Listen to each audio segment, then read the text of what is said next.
going on, guys? What's up, big man? What is going on, man? Buddy. What a show! Wow, man! I tell you what, Ken, awesome. I'm so hyped about this. I had like 20 people over. I had to wait to get their asses out of here so we can talk about some SummerSlam tonight, man. I am so hyped. I was so hyped for this event.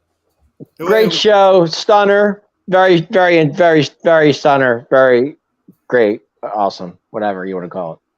I want to call it fantastic. I thought it was a fantastic SummerSlam. You have one clunker out of the whole bunch, and I'll tell you what, man.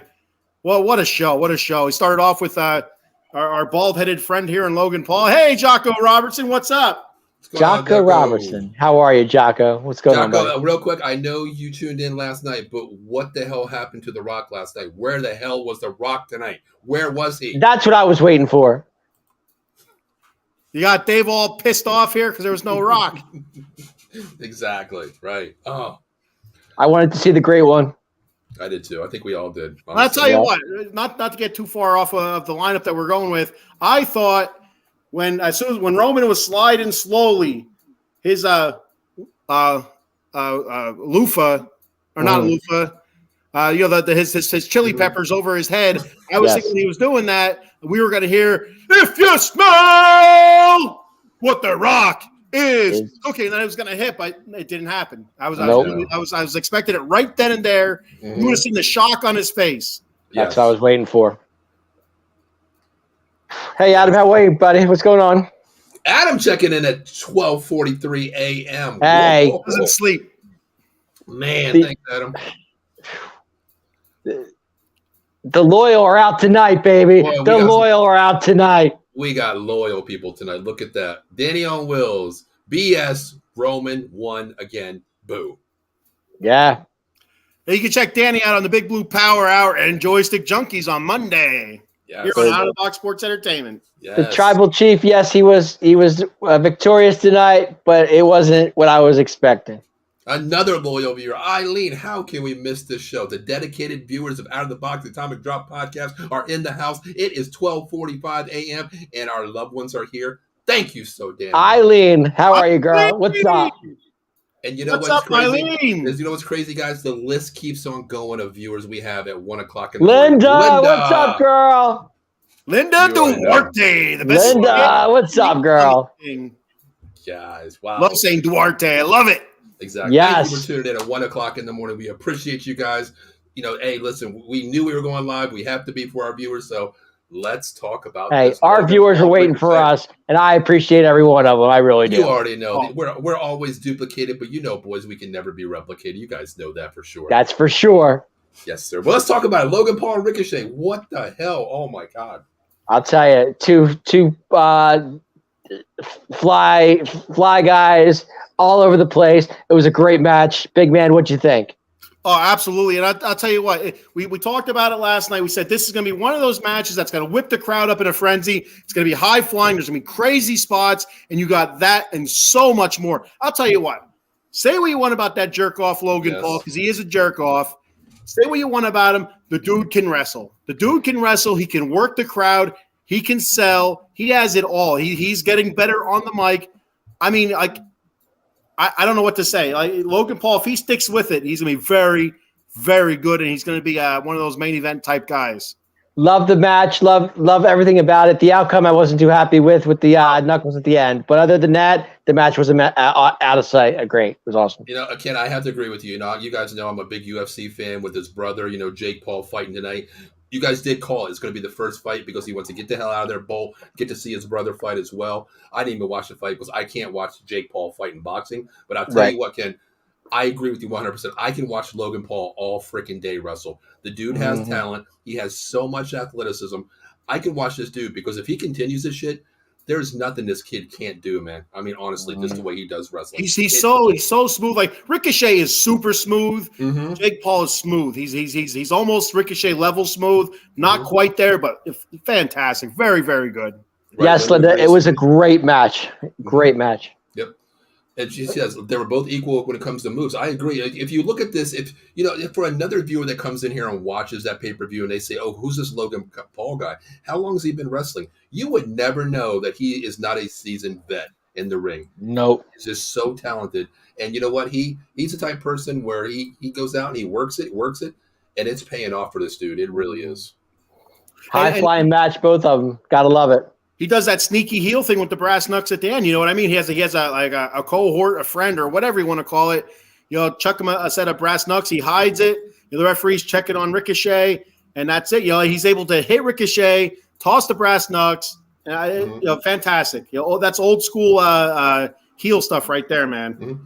Eileen says she's watching Jake Paul right now and eating Oreo ice cream. Ooh, my favorite. Damn. My favorite. Keep me in tune with the Jake Paul fight because I didn't watch it. That's something I can't watch. I can't watch it because being a boxing fan, that to me, when he wants to fight a real boxer opposed to a UFC fighter, it's a little bit different for me. Yeah, I think the Paul brother, the sissier of the two, I think he should be fighting MMA. You know, fighting these MMA guys in boxing matches. Like, come on, brother, get in there and actually throw down. You know, with those 8-pound or those little gloves. What are they? 8-pound gloves, right, Paul? I believe they're 8s, yeah. And they're sanctioned. You know, submissions and elbows and stuff like that. You know, exactly.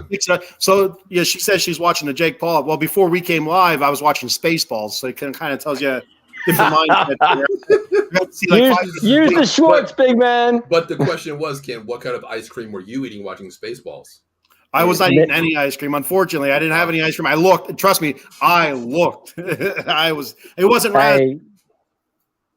If you know Spaceballs, you know the raspberry joke. So yes. Classic movie. Aline says, "Wow, look at that! Great minds think alike, kid. I am watching Spaceballs right now too. What's this Spaceballs night? Is it something? It was on HBO or Showtime, I think, one of those two channels. And as soon as I see him, like, I gotta watch it. And you know, as I was turning off, Pizza the Hut was on. He wanted his million space bucks from Lone Star and Barf. He's like, bath, puke, whatever. Hey. Fantastic. Lord Helmet forever. I get it. You know, this proves that we are out of the box and we don't sleep and we love what we talk about. So God, man, it's so hyped at 1:00 in the morning. I think we're doing this like 9:00, but it's 1:00 in the morning. Yep. Lord Helmet, let's go. You know what? I'm going to move on real quick for 1 second. Adam Glenn brings a great thing in here. Okay. Here's the question: who won, Mr. Fuji or Dave? Dave, do you want me to tell him what happened? Let him know. Go ahead. Well, the thing was, you know, Mr. Fuji was a great friend of mine. He's actually my twin brother. He went down to Dave's last night. He was really pissed off because there was no rice in the refrigerator, no rice in the cabinet, and especially no soy sauce. So he lost his wallet, so he called the Uber. He couldn't pay for his Uber, so I had to pay for his Uber back up here. But last night around, what was it, like 3:00 in the morning, Dave? You guys talked it out? Yep. You guys talked it out at 3:00 in the morning, and there is no more fight. We've called a truce until next time because the ending of the story is Paul, Maiko, Mr. Fuji, and Dave are going to pay back next month. So Mr. Fuji has his plan that he needs both of us to get myself, Liv Morgan, back to my house. So they made a truce so we can all work together as a team. So that was the end result right there. Yep, I'm glad to see a family, at least one family, come back together tonight and reunite the bond for a greater cause than themselves. Hey, at least somebody came together tonight. Yeah, you know, just like the tribal council, they wanted the tribal combat. You know, our match was going to be a wheelchair and cane match, and I didn't want that because that's not fair to Dave. He's never been in a wheelchair or a cane. I have been, so I didn't think it was a fair match, so we called it off. There you go. That makes sense. That makes sense. Mm-hmm. Hey, I had no choice. I'm good. Let's go. Really? Linda says, "Really, honey mustard." No, that's the other show. We don't talk about honey mustard here. Honey mustard, is that the other show? Yeah, that's the other show. You know, the one guy talks about honey mustard because that's the way he is. Oh, that guy. We're not like that. We keep to the topics here and go crazy. For me, this is way over my head. I don't even know what. Yeah, you don't want to go there. That's like below the belt. Don't go there. Yeah. Yes. But anyway, let's anything else about this Logan Paul? I just want to say congratulations, Logan Paul. But my question is, what happens to Logan Paul? We don't see him till what, WrestleMania now? What's going on? Probably Mania. I would think so. You know what? I don't know. I don't think you see him at was it Payback? I don't think you see him there. No. But you have Survivor Series come up after that. You know, maybe he pushes Survivor Series for a title match against maybe like Gunther. That's possible. Maybe. Wait, wasn't there a beef with him and Seth Rollins before? Yeah. Yeah. Maybe that's the push. Maybe they try to project him with the Seth Rollins thing. We've been there and done that. Listen, you're talking WWE freaking Rollins versus Logan Paul, the billion social media king. What the hell would this match become? Think about it. Yeah, it'd be good. Definitely be good. John.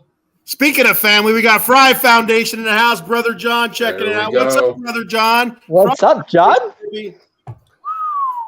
Wow. See, more family tonight. This is a family show, man. I'm telling you. Real bloodline. That's the bloodline, that lasts right there. That's not like that bloodline in the tribal combat and stuff like that where they're turning on each other.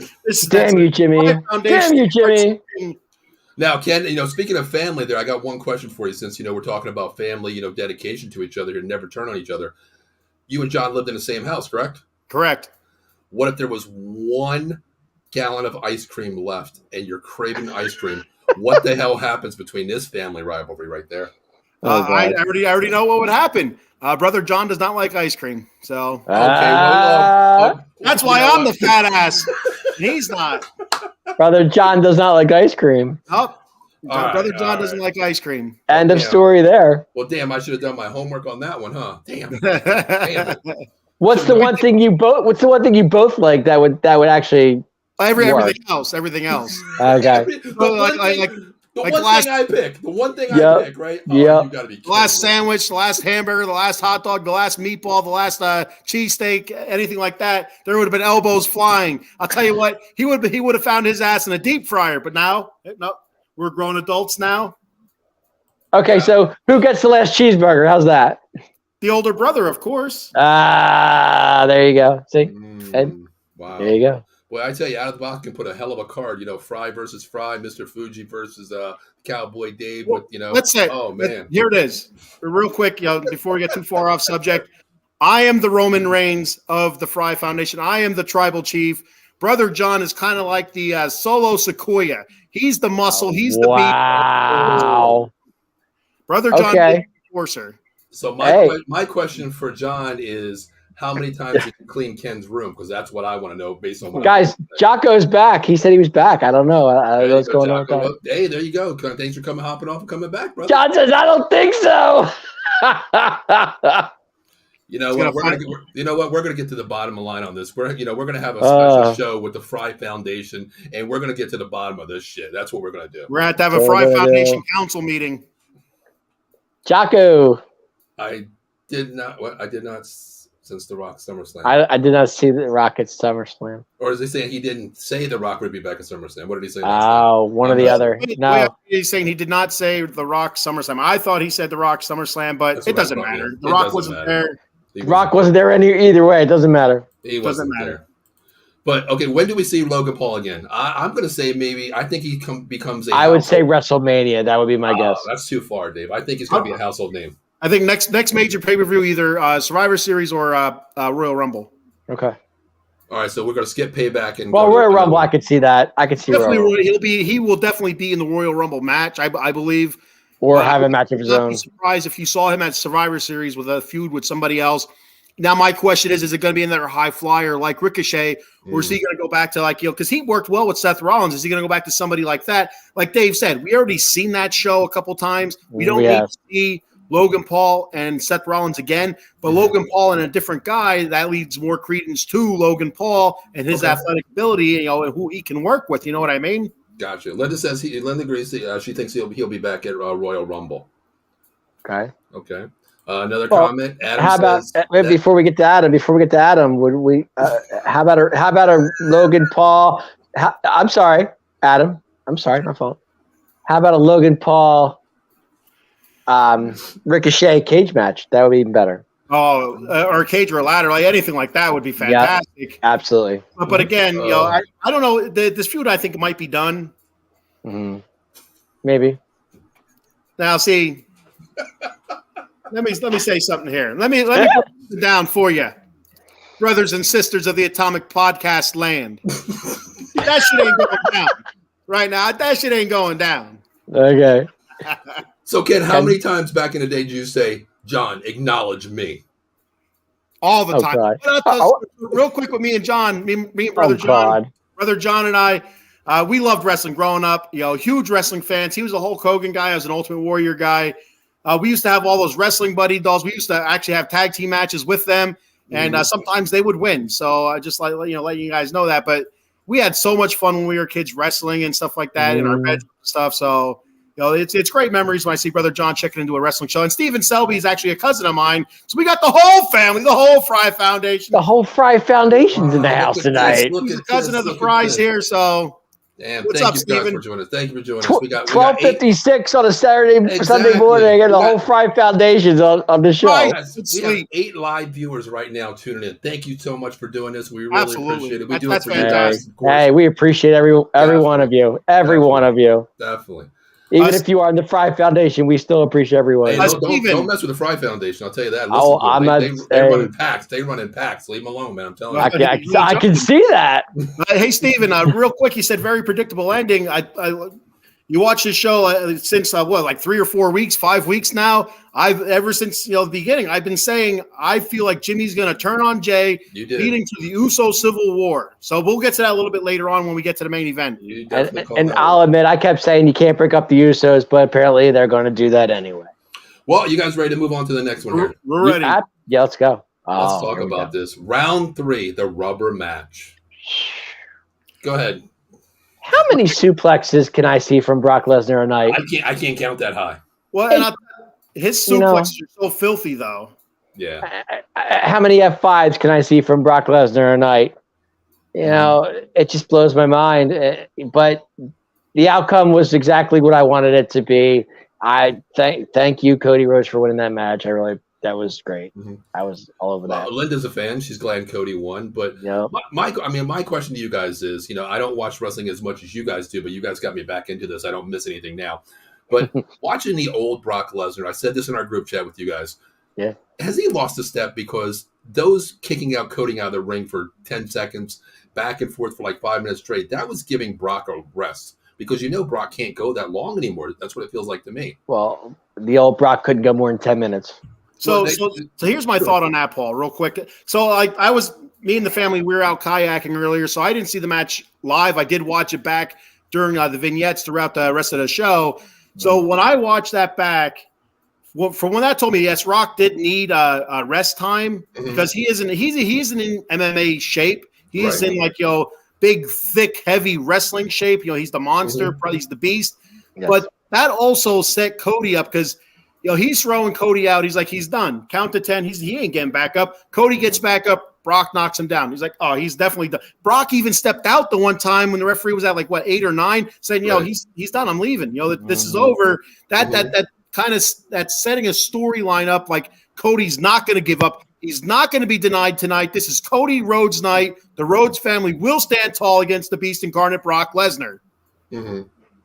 So I think that a lot of that was both. I think that was rest for Brock because I'll tell you what, man, I thought they were going pretty fast early on because Cody got in a couple of quick shots because you see everybody that wrestles Brock, they come out like a bull. They come out right away and try to get on him quick, and usually it fails. Well, Cody did it. It failed, but then he was able to get back on Brock with a couple stiff kicks and stuff like that. Mm-hmm. And then what was the move? I think Brock go ahead. Brock got him outside the ring. I think I don't know if this was later in the match or not, but he F5'd him. I feel like that might have been later. He F5'd him on the table. He F5'd him on the table. He did something outside the ring early on the match that took the gas out of Cody Rhodes and kind of slowed it down to Brock Lesnar pace and not Cody Rhodes pace. Then he dominated for a while, and he just wanted to beat Cody down and leave Cody laying outside the ring and just leave like that without having to pin him in the middle, because that's more work. And it really set Cody up to look like the triumphant hero that he'll never give up kind of guy. Right. I mean, it was a great match. I enjoyed the match because to me, they played off of each other. And you knew, just like Dave said, how many suplex cities can you go to? How many, F5 wasn't as big, that much, but the suplex city in the beginning, it was just like total control. You knew it was very predictable. You knew at that point Cody's going to turn it around and beat him. You already knew that was going to happen, but I enjoyed the match. I did. My favorite part of the match is when Cody did the second Cody cutter when he went on the top rope and he moved 2-3 steps onto the top, jumped off and did a Cody Cutter on Brock. I thought that was so awesome because he did he did it like one jump. He came running up and it was like either one or two. Like I think he like hit the middle rope and then got to the top rope and then he did the Cody Cutter from up top there. That was fantastic. What a great movie. And that's a good thing too. You can tell like Brock does his homework with Cody as well because Ken, I know you before mentioned in one of the shows. I'm not sure what match it was, but it was a Cody match where the Cody Cutter was totally off. You know, the guy wasn't even near the Cody Cutter, but it happened. But those two played it very well to each other. I mean, they did. They played the crowd. It was just like I loved in the beginning where Cody was just like he was outside the ring and Brock was like, "You're done. Get out of here." To make him quit, he's done. Get him out of here. But then it was like a total reversal. I enjoyed it. I really did. And the one thing I did really like about it too is when Cody actually put him in the armbar for the first time. Yeah. And then at the end, 3 Cody Cutter or 3 Crossroads, game over. It was great. Great. Very true. Very true. And now, so this also shows the growth. This shows the growth of Brock Lesnar as well. Yes. Young Brock Lesnar. You don't see that well he's done type of walks. Young Brock Lesnar's all over him trying to finish him out on the outside, slamming him through stuff and just picking him apart and stuff like that. Very true. And now the older Brock Lesnar, the grizzled veteran and stuff like that, is kind of like conserve your energy, but also as a worker for Brock Lesnar, as a pure worker, it also shows that he's not like more of like a trying to shine up the other guy, if you understand, if you know the wrestling lingo, trying to rub off on him, not rub off on him, trying to give him a little. We just went X-rated here on the Out of Drop podcast. Rub off on him, huh? Not rub off on him. Give him a rub and kind of shine him up a little bit, make him look good, and that's by setting himself up, in the right spots and taking the Cody Cutters. With the right amount of force and in that, it's the perfect spot where he's right on, like that chin is right on the shoulder. Yes. Perfect. It was perfect. Both those Cody Cutters were perfect. Go ahead, Dave. Go ahead. No, I thought Brock looked really good tonight. Yeah. Brock, he was really, in shape wise too. He looked really like he was ready to go and everything. Well, you know what? Even in UFC, he never went 5 rounds. He barely went out of 3 rounds total. So he doesn't have that much gas in his tank. That's his MO for even in UFC all the way throughout his career. But one thing, Ken, it's like you said, it's grizzled veteran versus Brock Lesnar just beat the shit out of you before. Like how many times did we see where he's suplexing you? How many times can he take a suplex city back and forth? Lift you up on one, hold you, go to the next one. I think one time it was like 16. It was against John Cena. I think it was against John Cena. Was 16. I think the most is 18 in the match. Might have been 18. He had that squash match against John Cena where he suplexed him like 15, 16, 17 times before he pinned him, and that was the match. John Cena had 0 offense in that match. That was like probably I don't know, 10 years ago. It feels like maybe maybe not that long, but there's a huge difference in Brock then and Brock now. He's kind of losing his edge a little bit. That brings to Adam's point. What now? At the end of the match, there was a time of respect there. It was. That's what I liked about it. I was just going to bring that up. But, I really enjoyed that. Hey, I thought Brock was going to beat the shit out of him right there again. The handshake. That was a respect thing at the end. We knew. Right, and I'm glad it happened. But Adam brings a great thing here. I mean, we know he's not going back to the UFC, or the event we'll talk about in a little bit here. But that lady. But what happens to Brock here? I mean, actually, Brock's contract doesn't end until 2025 with WWE, so he's going to be here for a while. All right, so we're talking once a year event for him.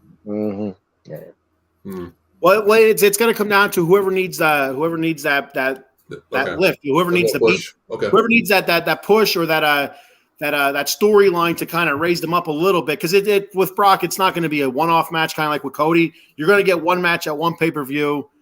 Another match at another paper. It's not going to be on Raw or SmackDown. He'll show up occasionally on Raw or SmackDown because he is a free agent. He'll show up on Raw or SmackDown occasionally to further the storyline along. But somebody's going to need a push sooner or later within that contract time, and that's when Brock Lesnar's going to come by doing the veteran type thing and help that person get that push by losing to the Beast, then eventually conquering the Beast and going from there. I'll just say Cody was definitely on his game in the end of the match, though. It was a great match. Everything he did, he hit. He had 2 Cody Cutters. He was definitely on point, no doubt about it. And so you don't see many wrestlers using this anymore, but the count out, with the referee counting, the referee actually getting a 9 And then Cody's sliding back in the ring. You have you on the edge of the seat. Like, is he really going to get his ass counted out here? I remember as a kid or as a young teenager, watching that, thinking, the referee would get to 8, 9, and you're like, oh my God, he's still 5 feet away from that ring, and all of a sudden he takes 2 and he's in. It's great selling by Cody Rhodes. Now, Linda brings up a great comment here. I will say Cody Rhodes is his own person now, not in his dad's shadow. After seeing that little promo where everybody's talking about he's still in his dad's shadow, is he come out now? Is Cody Rhodes the American Nightmare? Cody's definitely. I agree. Okay. Definitely. Yeah. He's definitely out of his dad's shadow. He's not doing that. But he keeps saying that he doesn't want to hear about the story anymore, but the story still goes. It still goes. And so I think he's just about out of his father's shadow, but he has to do one thing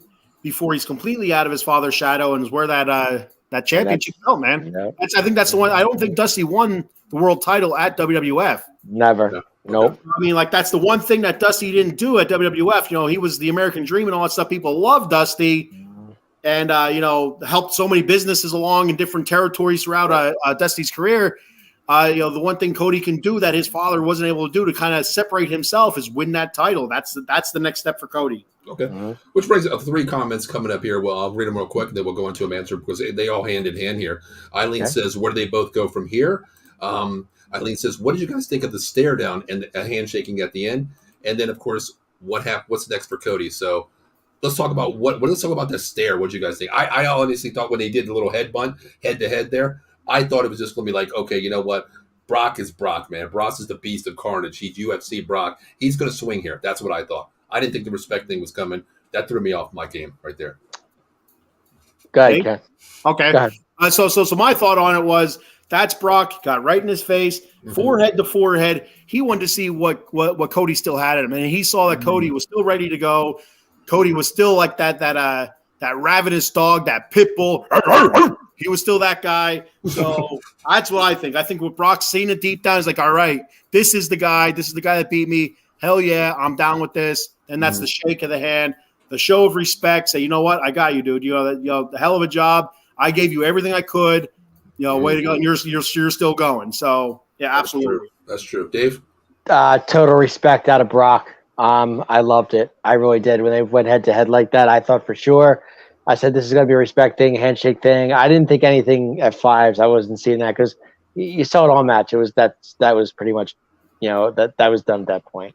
Yeah, I can't. Go ahead. I'm sorry, Dave.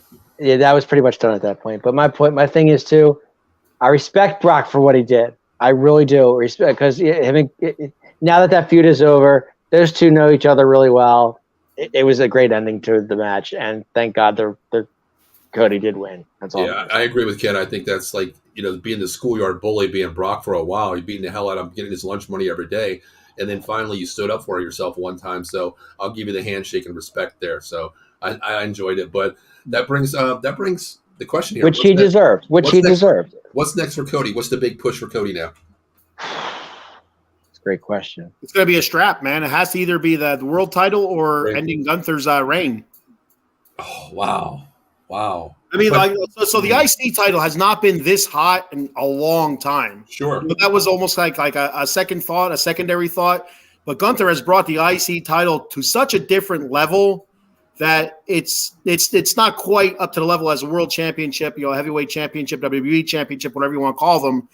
But it's just below it now. Gunther has really raised that title with the way he's been so dominant. And we'll talk about his match later on.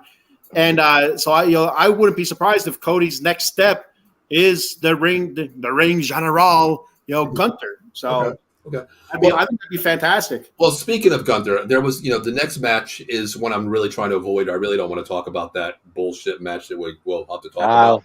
Yeah. But, speaking of Gunther, let's talk about this. Let's just jump ahead. Oh, crap. What the hell happened here, guys? I don't know. No, it's not Mr. Fuji. I know where he's at. He's not messing with us tonight. But let's talk about Gunther here. Is he going to surpass, real quick, the question for you guys, is he going to surpass Honky Tonk's Man? Absolutely. I don't see how he doesn't. Okay. So here's the thing with the Honky Tonk Man. As far as I know, he has like a beef with the WWE as well. Okay. So what better way for Vince McMahon to kind of lick his thumb and kind of wipe Honky Tonk Man off is by having Gunther surpass him, and it's 1 month away. 1 month away is payback, so that'll be like short of a couple days of a month. But they said on tonight's broadcast he has 1 more month to surpass, the honky tonk man. I used to do that whole thing, whatever. Anyway, I looked like I was having a seizure for a second actually when I anyway.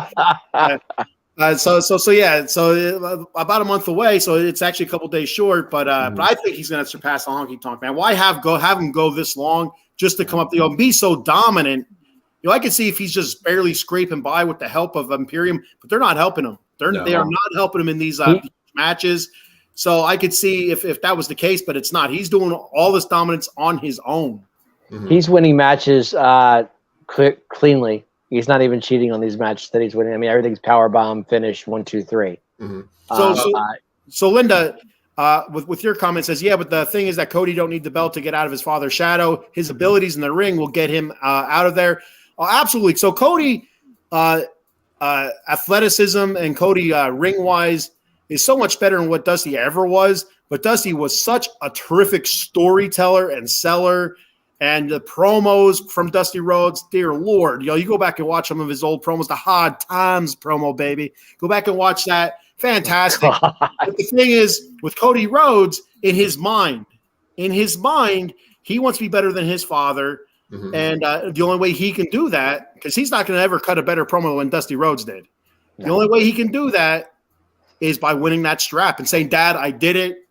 I'm not better than you, but I'm just as good as you, Dad." Mm-hmm. That's got to be at WrestleMania 40. I tell you what, just gave me goosebumps talking about it. Exactly. There's no doubt about it. I just, you guys are talking about Cody going after Gunther. I don't. What do you think next for Cody? I'm trying to figure it out, and I really don't know. I mean, I think they got to give him a push somehow. I just don't. I don't see Gunther though. I don't know. I don't know. At least once they said Gunther was at Honky Tonk's record, it was obvious. And I definitely don't see Austin Theory. That's not going to happen. Mm-hmm. No. Well, so here's my thought with the Gunther thing. If because I think Gunther's going to go after Roman. That's what I'm thinking. We both. So the Dusty Rhodes that I watched when I was younger was wearing the polka dots with yes WWF, but Sapphire, right? I would go with Sapphire. I'd go back and watch the old Dusty Rhodes promos. Mm-hmm. But the thing with my point with Cody going after Gunther, I don't think it'll be at Payback. I think the next major pay-per-view, it's a little bit of a build and stuff like that. I could see Cody going after Gunther and ending Gunther's reign, and then you head to WrestleMania, Cody versus whoever's the champion on Monday Night Raw, strap versus strap, a la Hulk Hogan and the Ultimate Warrior. Mm-hmm. That's an ultimate WrestleMania match. That's a headliner right there. I can see that. I don't even. Wouldn't you want to push Gunther higher? I mean, God, that's what I'm saying. Gunther is going to go after Roman. I can see that happening.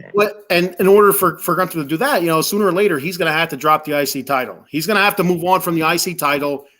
Well, unless you want Gunther to have a strap versus strap match, but that's what I was thinking. Strap versus strap, Roman versus Gunther for the So go back and look at the Hulk Hogan and Ultimate Warrior match, right. IC versus the World Championship.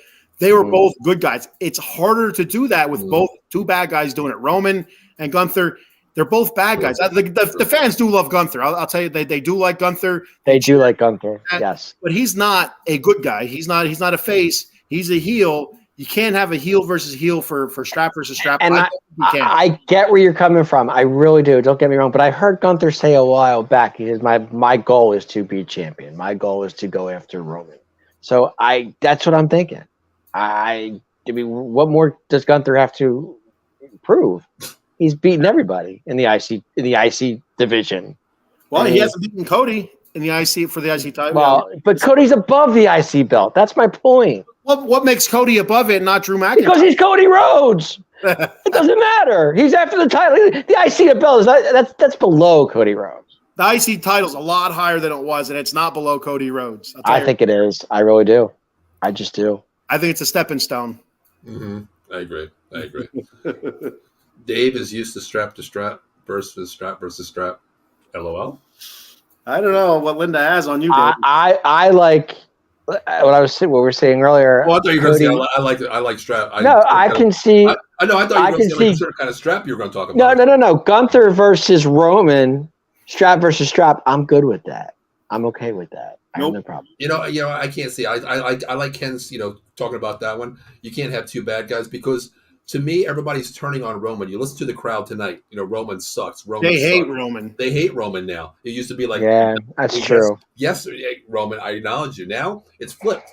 What better way to have the American Nightmare, Mr. Cody Rhodes, come in there and stop the reign of Mr. Roman Reigns? Never know. Never know. And that very well could happen as well. Yeah, Cody could go after Roman. Yeah, it's true. Yeah, but I mean, Cody Roman's going to happen WrestleMania 40, guys. That's why I'm looking at it. I mean, all right. Well, let's get into this match here. I mean, this match here, Gunther. My God, I mean, watching this guy, he's so talented. Everything about this guy is insane.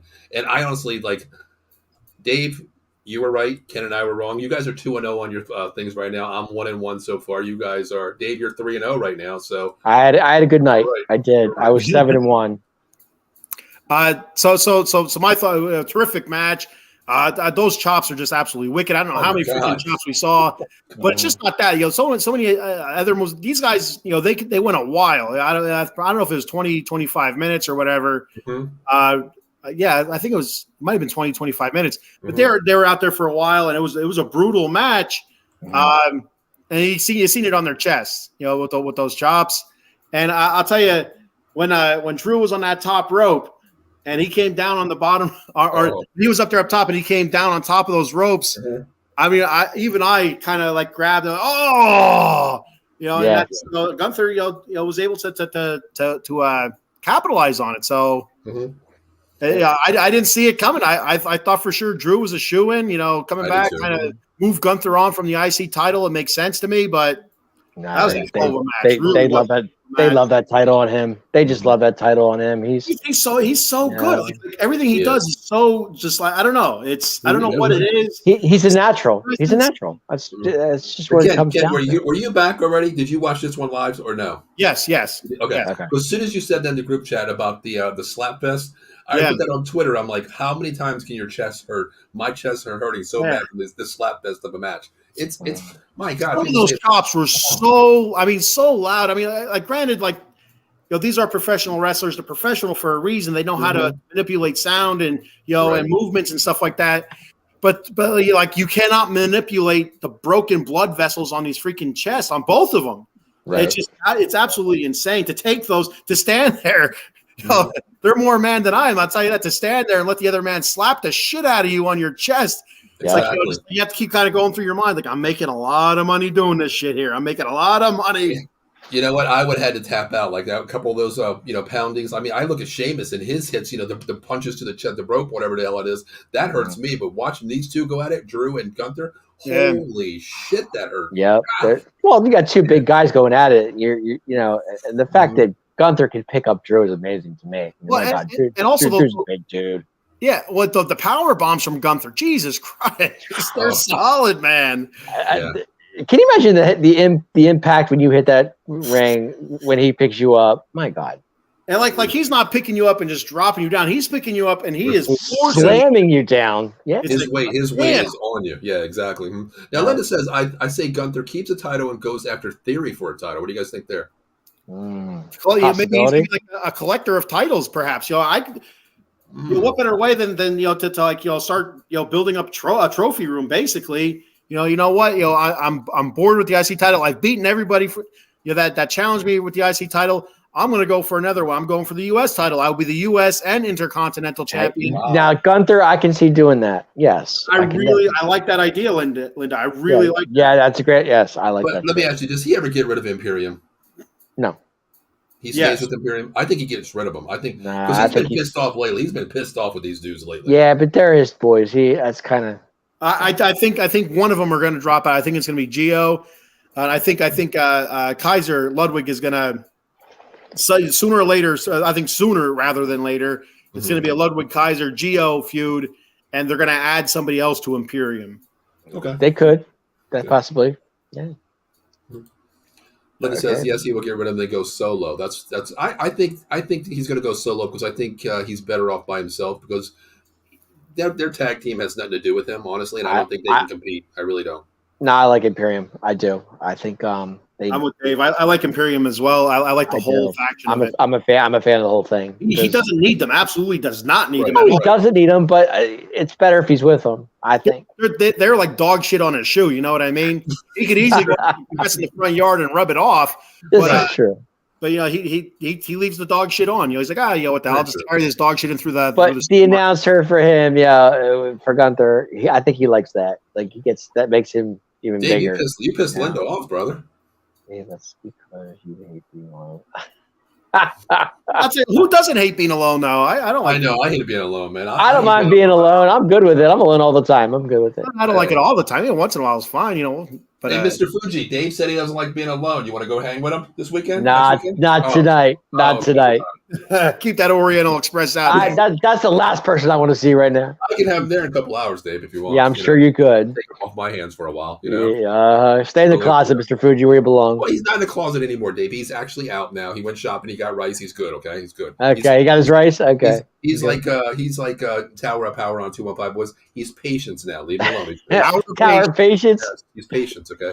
So real quick, Adam Glenn had a comment saying my prediction: Gunther drops the Rumble, wins the Chamber to face Roman at Mania. So I could see that. That's really interesting too. I like that as well. Drops the title at the Rumble and wins the wins the Chamber for face Roman at Mania. Elimination Chamber to face that Roman. Yeah. Okay. I like that. I like that. I really like the thought of Gunther in an Elimination Chamber. That's a strong possibility. I can see that happening. Cool. Yeah. That would be pretty cool. You're gonna put Gunther in the Chamber. That's huge. I can see that. Well, we talked about Gunther, what he's going to have next, what we think is going to roll for him. Let's talk about Drew. Where does Drew go now? Yeah, that's a good question. I thought this was going to push him. I thought but he was teaming with Riddle, wasn't he? He was. I don't say he was teaming with him. He was helping. They were helping each other out with Imperium, but I wouldn't say he was teaming with them. I don't see that. Jesus Christ! I hope to hell not. He doesn't, mess around with that goofball Riddle with no freaking socks on or anything like that. Like some sort of foot fungus on his, arm or chest. Actually, they weren't a bad tag team. No, they weren't bad with each other. But the point is, you wear just a freaking pair of shorts, skivvies, speedos, and that's all you wear. You don't have, just like Ken said, you don't have tape on your hands, you don't have tape on your legs, ankles, nothing. It's just something. Them and Pretty Poison get to me, Dave. They get to me. That's the Riddle way. That's the Riddle way. That is the Riddle way. I'll tell you, that is the Riddle way. Yeah. So with Drew McIntyre, me personally, I could see him. I don't see him being a tag team. I can't see him in any kind of championship picture right now. Okay. But there's going to be not after he lost tonight. No, not at all. There's always Austin Theory again with the U.S. title. But there's going to be something. There's going to be some sort of main storyline because Drew's a big name. Drew's a big dude. He's a great performer. This Drew McIntyre is fantastic. I want to know, maybe Drew McIntyre. LA Knight, but I don't know if they're on the same show though. I don't think they are. I don't think they are either. No. LA Knight SmackDown. So you look at Raw. So Drew McIntyre and maybe he's not done with Gunther. I don't know. Maybe that feud still continues. Yeah, it's possible. Maybe they go back. Well, because Payback is usually rematches, isn't right. it? Right. Yeah. That could be a rematch of Payback. Yeah. So that could be a rematch of Payback. So this feud could go at least one more, I think, and then kind of figure out where Drew's going from there. Maybe Drew ends the reign. Who knows? Wow. Gunther and what's Eileen talking about here? Candy? What's she saying? Mr. Riddle, I believe he's eye candy. Oh, I thought she was. Nice. Talking about Gunther.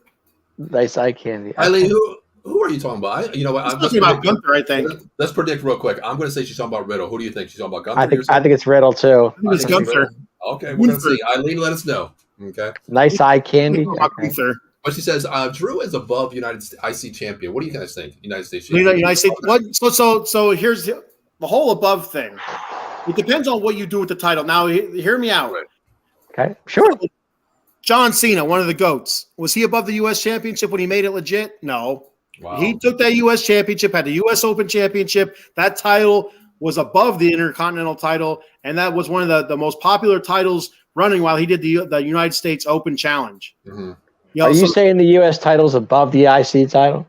I said no. I didn't say that. I said when John Cena had it and he had the U.S. Open challenge, that title was above the IC title. Then every week in and week out, John Cena defended that title in some of the best matches that you'll probably ever see. To be honest with you, it was an open challenge too. Those matches during the Open Challenge, they were some fantastic matches. But John Cena was able to come out of most. But I don't remember who he ended up losing the strap to. I don't think it doesn't really matter. But my point is, John Cena was one of the greatest of all time, and he had the U.S. Championship belt. So I don't think it's above anybody. It depends on how they push you with that title. If you get that strap on, if you get that title, I ain't gonna say it. Said strap. I caught that. If he gets that title, if he's able to do some sort of open challenge, much like John Cena did, that could really raise the level of that title and make it more important than it is right now. Because also now that you say that, it makes more sense that Cody could be the IC title. That does make sense. Okay. So I'm going to stop using the word strap for the rest of the show now. It's title. Because I've had a couple oopsies with it, and you know what? We're going to get the FCC is going to be calling. They're saying, "Shut her down, Paul, Michael, shut her down." I know, yeah. This X-rated show talking about straps here. I thought you guys were talking about wrestling. Yeah. Well, Well, let's move on to the next event. This one here. Oh my God, guys, let's listen. Yeah, this match is getting killed on Twitter. That's for sure. If there was a match where you had to go take a shit or go to the bathroom, do whatever you had to do, get something, snack, whatever, this was the match to do it. Yeah, it was brutal. It was brutal to watch. This was not an MMA match by any stretch. Well, and so here's it's such a shame too because they had such a nice build up for the match. Great promos. They did some nice run-ins on each other, and well, I don't know who brought up the strap first, but I don't. It wasn't me. I know that. Hey, the strap is in the house. Hashtag straps. Hashtag straps tonight, baby. It's not in the Brown house. It's just in the house. Hey, it's 1:30 in the morning. We're talking anything on Out of the Box Sports tonight. Damn right. After 12 o'clock, you can talk about anything you want to on these networks. So we're doing what we need to do. Okay. That match was so bad that Eileen says, "Well, it was." So when I started watching that, they're like, "Oh, this is MMA rules." Oh. My first thought was. I seen they had the gloves on and stuff like that. I'm like, all right, they're going to come out. They're going to have a legit MMA match. But then I seen the referee in the ring, with his little striped shirt. I'm like, well, he's not really like a big John McCarthy looking type of guy. He's like a regular WWE referee. So I'm like, okay, that's fine. And, they start kind of going at it. And then he kind of, I don't know who went down. I think maybe Shayna was down first. And he kind of backed Ronda off and is like talking to her. I'm like, what the hell is he doing? What is he doing? Like, this doesn't make sense to me. This isn't an MMA match. That's what we were saying. That's what we were saying too with my friends. It was terrible. It was put together so bad, so poorly, and it really it stinks. It was like Michael. What I said, I said to you offline. It felt like they were sparring. Because they were sparring partners for UFC. Right. It felt like that's what it was. It was just like kind of like a grapple, a spar session. Kind of just. Go through the motions with it, but that's all, to me. That's what the garbage that they were given. Yeah, that's the card that they were dealt, through the matchmakers and stuff like that. The powers that be. And it's just too bad. It would have been better off being a regular match, or even if you have to make a game out of it, make it a no holds barred match, anything goes type of match, and just go from there.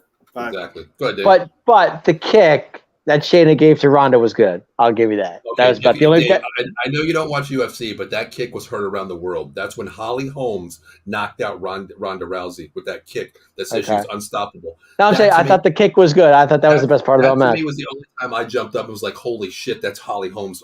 I mean, Shayna got her good on that kick though. But my thing is just like what Ken said in the beginning. Okay, to UFC rules, you bring out the knuckle gloves, okay? It's UFC fighting, okay? John McCarthy's not there. They pull him into the middle of the ring. Okay, I love that. But like a UFC setting fight, touch gloves. Ronda's never touched gloves in her UFC career. That's one thing they got right. She didn't do it tonight. But then when she gets hurt, the ref goes over, "Are you okay?" When have you ever seen John McCarthy walk over to somebody in MMA rule? "Are you okay?" That UFC fighter would have beat the living hell out of that person. Yeah, it's true. Number one.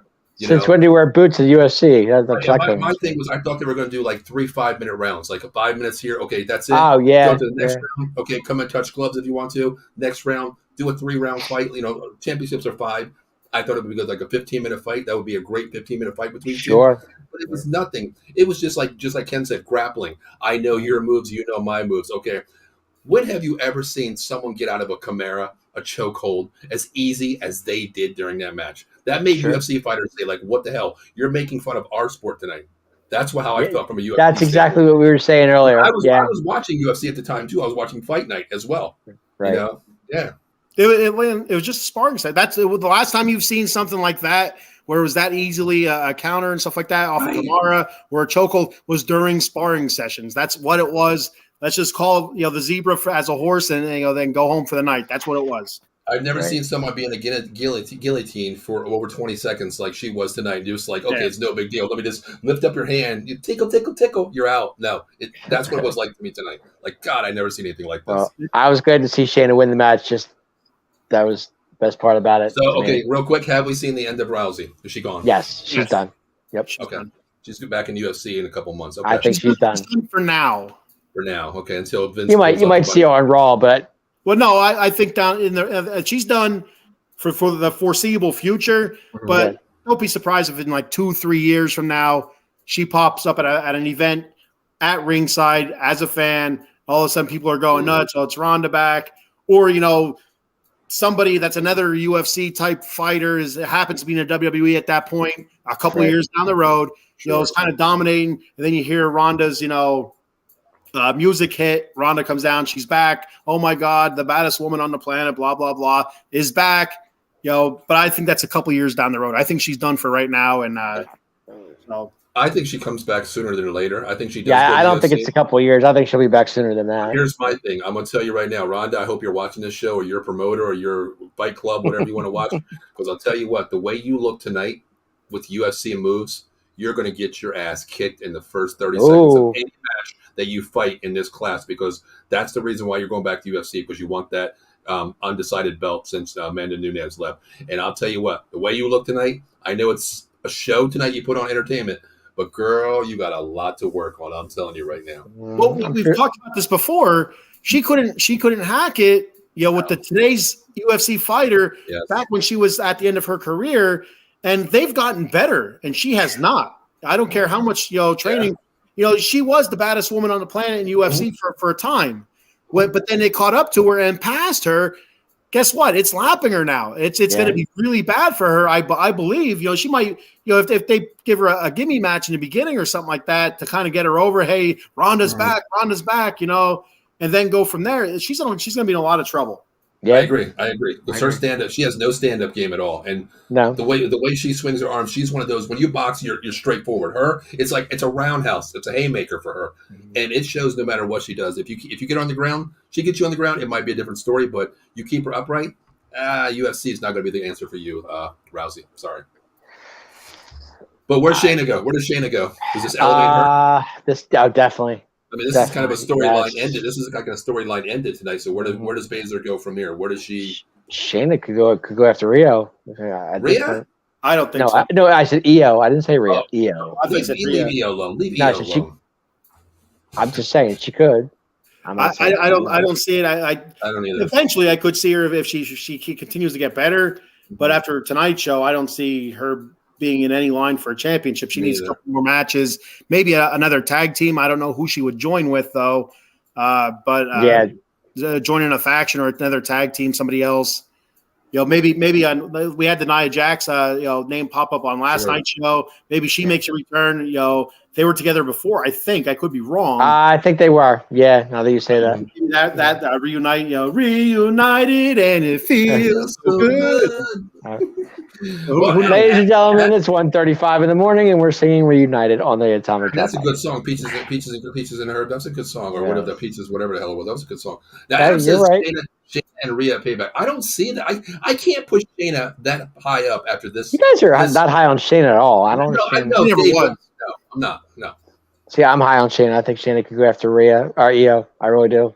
I said it before. I said it before. Before Ronda and Shayna got into this match, that I think both of them are not good at professional wrestling. They're not good on the mic.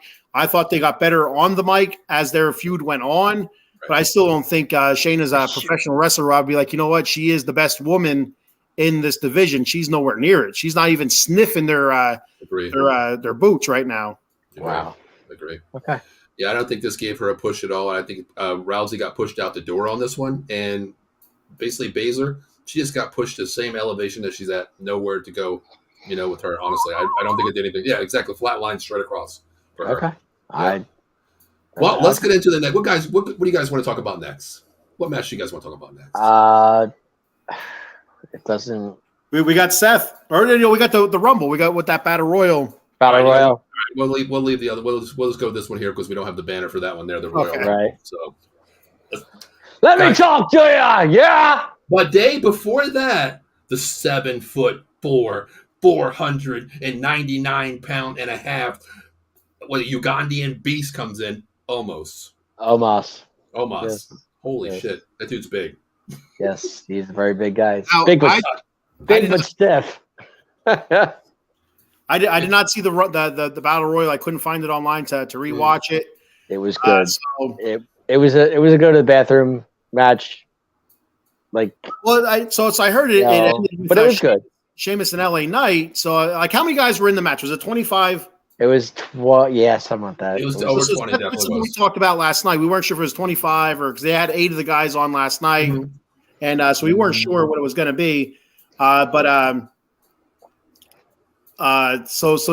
the Sheamus and LA Knight to finish it off. I mean, kind of like a continuation from SmackDown, which kind of ended kind of crappy for them. With a couple botches, but that happens. Right. It's choreographed, or it's not choreographed, but it's a predicted outcome, not predicted. I wouldn't go that far. It's not predicted. It's an outcome that's already pre-established. Sure. But there's still stuff that can happen in the ring. These are performers. These guys are doing skill moves and different things that are really hard to do, for any human being. And sometimes they miss. That's what happens. So with them on Friday night with a couple little botches, for them to end the Battle Royal match, I didn't see it, like I said, so I don't know how it looked, but I'm sure it was good. It was very good. I wouldn't say very good, but it was decent. The fact that they all went after Omos at the same time and took him out, that was the best part of it. That was good. That was like they all teamed together to get Omos out of that match. I think there was like 5 or 6 of them put him over the top rope. So yeah. You knew that was going to happen. Linda had a question there. I actually had the same question. When was the last time that you actually seen Omos come in the ring and wrestle? It's been a while, right? Been a while since we see Omos. Yeah. Well, I don't know if he was hurt or if they sent him to get better because he was garbage. He was just big, and that was it. He still is garbage. And he's still big, I assume. So, but he took out some guys tonight. He threw them out. Well, Dave, if I'm 7'4", 400 pounds, I could put you out too. Like, come on, sure, really? No problem. Yep. Mm-hmm. Maybe that's where Drew McIntyre goes next. Put Omos down for good. But going to the end of the match, the very ending, it was between Sheamus and LA Knight, and they did not mess this up this time. When LA Knight went up to the top and threw him over like he did that on SmackDown. So that move was not botched as it was on SmackDown. Okay. So I think all of us picked LA Knight underdog. Everybody picked LA Knight. I think Ken, you know where I'm going with this, right? Yeah. Okay, just checking. Okay. No, I'm saying the move that they did on Friday night. Yep. They botched it. Didn't work out. They did the same thing tonight. They didn't botch it. It was perfect. It was good. Linda says, talk about Omos. He also has problems with his heart. It's the same problem that Andre the Giant had. I didn't know that. That could be. Yeah. Wow, that's insane. I mean, I give all these guys credit. It was kind of like watching Andre the Giant in that same situation when they took him out. Yeah, but LA Knight finally did win. We know we all predicted it. Finally, they did it right, just like you said, Dave. Where does this push LA Knight now? Because fan favorite, Dave, go ahead and do it. Go ahead and do it, Dave. Go ahead, do it. You're good, Dave. Give me that. Come on. I know you want to. I'm good. You don't want to go. Everybody's talking about Hey, Knight, yeah. There we go. Dave, you got to wake these people up. It's 1:40. Hey, I'm up. Let's go. Hey, LA Knight, big win tonight. I was very excited for him. I'm happy for him. He definitely deserves a title, and I don't know where they're going to go with it. But he definitely, U.S. title, IC title, I don't care what it is. Give that man a belt. That's that's where I was going to go, Dave. I was saying maybe U.S. title. There's a U.S. title match coming up, I think Friday on SmackDown. You have Santos Escobar against Austin Theory. I could see. I'd be honest with you, I could see Santos Escobar winning that match, and I could see LA Knight and Santos Escobar in a payback for the U.S. title. Linda, let's do it one more time. LA Knight, yeah. I agree, kid. I think that's what's going to happen. I think it's you. Okay, you got two people. Going back to like Logan Paul, the social guy. You have that face on the network and being Austin Theory, and then you have LA Knight on the other side. What better way? This is what people want. They want that new thing. Mm-hmm. So LA Knight versus Theory. I can see this definitely happening. Theory's going to win next week against what's his name, Escobar. Escobar. Yeah, he'll win there, and then the next thing is going to be like Theory's going to come out, or LA Knight's going to come out. Yeah, he's going to come out and say, "I want you next. Let me talk to you." Yeah, exactly. Theory, let me talk to you, and that's what's going to happen right there. The news set is going to happen. Maybe it's payback. I don't think payback. I think they push it to the next one. I really do. That could be. I would love to. I just give him a title shot. Well, I'm not sure exactly when the last time the U.S. title was defended at a pay-per-view. I think it's been mostly on Raw. Well, it's I think the last time SmackDown, and then this upcoming Friday on SmackDown. Yeah, I keep forgetting Theory's on SmackDown. My fault. But I think the U.S. title can go to both shows. I don't, because there's only one title, so I think you can do both. But I could be wrong with that as well. Right. Mm-hmm. Okay. So, yeah, I think that's what's going to happen in LA Knight. They push him. I think he's going to go after Theory and take that strap. Damn, I just said strap. Shit. There you go, good. God, this is what happens at 1 o'clock and almost 2 o'clock in the morning, man. Your 1:42 in the morning. Mind goes away there, guys. Yes. Speaking of that, I mean, everybody's trying to stay awake, Ken. I mean, there's something out there that's good for everybody. So why don't you take that away, Ken? There you go. All right, and what better way to stay awake than with Monkey Colt Coffee? You can check Monkey Colt Coffee out at monkeycoltcoffee.com, of course.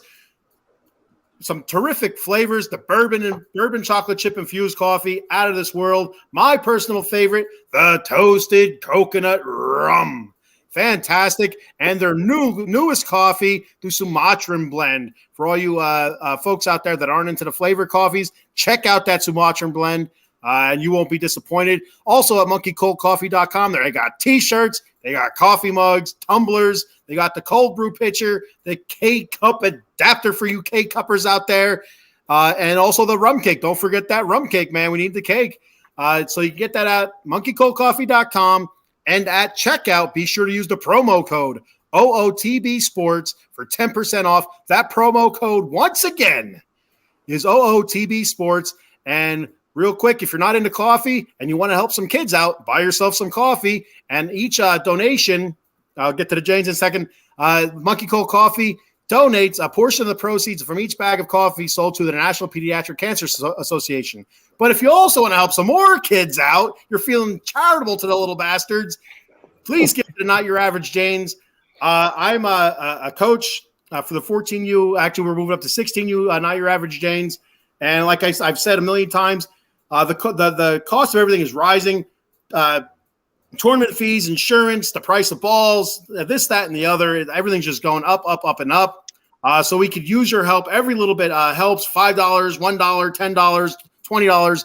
If you want to donate, hit myself up through Messenger or our boy Maiko Spencer. We will hit you up with a Venmo or a PayPal handle so you can donate. And we appreciate. And like I said, every little bit helps.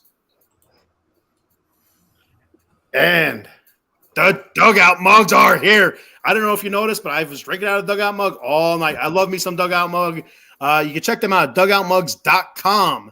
I have the big dugout mug here, the New York Mets, and I also have the aluminum dugout mug sitting here with me to show you people once I get back on string. They also have a shortstop dugout mug, which is a little bit shorter. They have a wine glass shaped dugout mug, which is shaped like a wine glass. They have a knob shot, which is the bottom of the baseball bat, hollowed out like a shot glass. Fantastic. With your team on it, you can get stuff personalized. They also have the aluminum bat dugout mug. They have baseballs that are cut in half as bottle openers. They also have coasters with your team on it. Or again, you can get them personalized at dugoutmugs.com. And at dugoutmugs.com, when you buy one of these fantastic mugs, use the promo code OOTB Sports 20 at checkout for 20% off. That promo code, once again, is OOTB Sports 20 at dugoutmugs.com. Here's the dugout mug that I'm sporting tonight. There we go. Wooden New York Mets one. And here's the aluminum one if you want to see the aluminum one as well. Wow. Yeah, Ken, I didn't even know they do custom mugs too. I just ordered a custom OOTBS sports mug, and it should be here in about a couple weeks. I can't wait. What better way to have my monkey cold coffee in my dugout mugs cup? Absolutely. Well, and so if you're not into sports or whatever, if you're like, I don't have a favorite baseball team, but you get a personalized one for like a wedding party, a wedding gift, a wedding party gift, stuff like that. So anything, any kind of occasion, birthday or anything or Christmas, perfect. Why? What did I do? I mean, what did I do, Linda? What did I do tonight? She's buying us all straps, guys. Yeah, I'm in for free stuff. So if you're going to buy me a strap, I'll take it anyway. If it's free, it's for me. There you go. Hey, especially at 2:00 in the morning. You know what I mean? It's like watching the Info show. Just put on the hands. I'm in. We're going in, baby. We're going in, baby. Oh my god! All right, so let's get back to this here. What the hell were we here? We were on the Rollins. Let's go. Let's talk about it. Freaking Rollins, man, and Finn Balor. Very great match tonight. My match of the night. Dave, you're perfect right now. You're the only one perfect for the night. Am I still perfect for the night? Yeah, you're perfect for the night. Yeah, Seth was great tonight. It was a good match. I think a lot of people are upset that Finn did not win this. I think the 7-year itch was going to be ended. I thought people thought that tonight, but it wasn't the case. But now this, to me, it wasn't a surprise. I kind of figured Seth would get out of there with the win, and he did. The ending was great with the briefcase, the way they did it. But you could see there was a little tension in the Judgment Day with Priest and Finn. So I liked it. I was happy Seth won, but if you're a Finn fan, maybe next time. That's all I can say. That was my match of the night right there. I thought this match was perfect, absolutely perfect, except Finn not winning.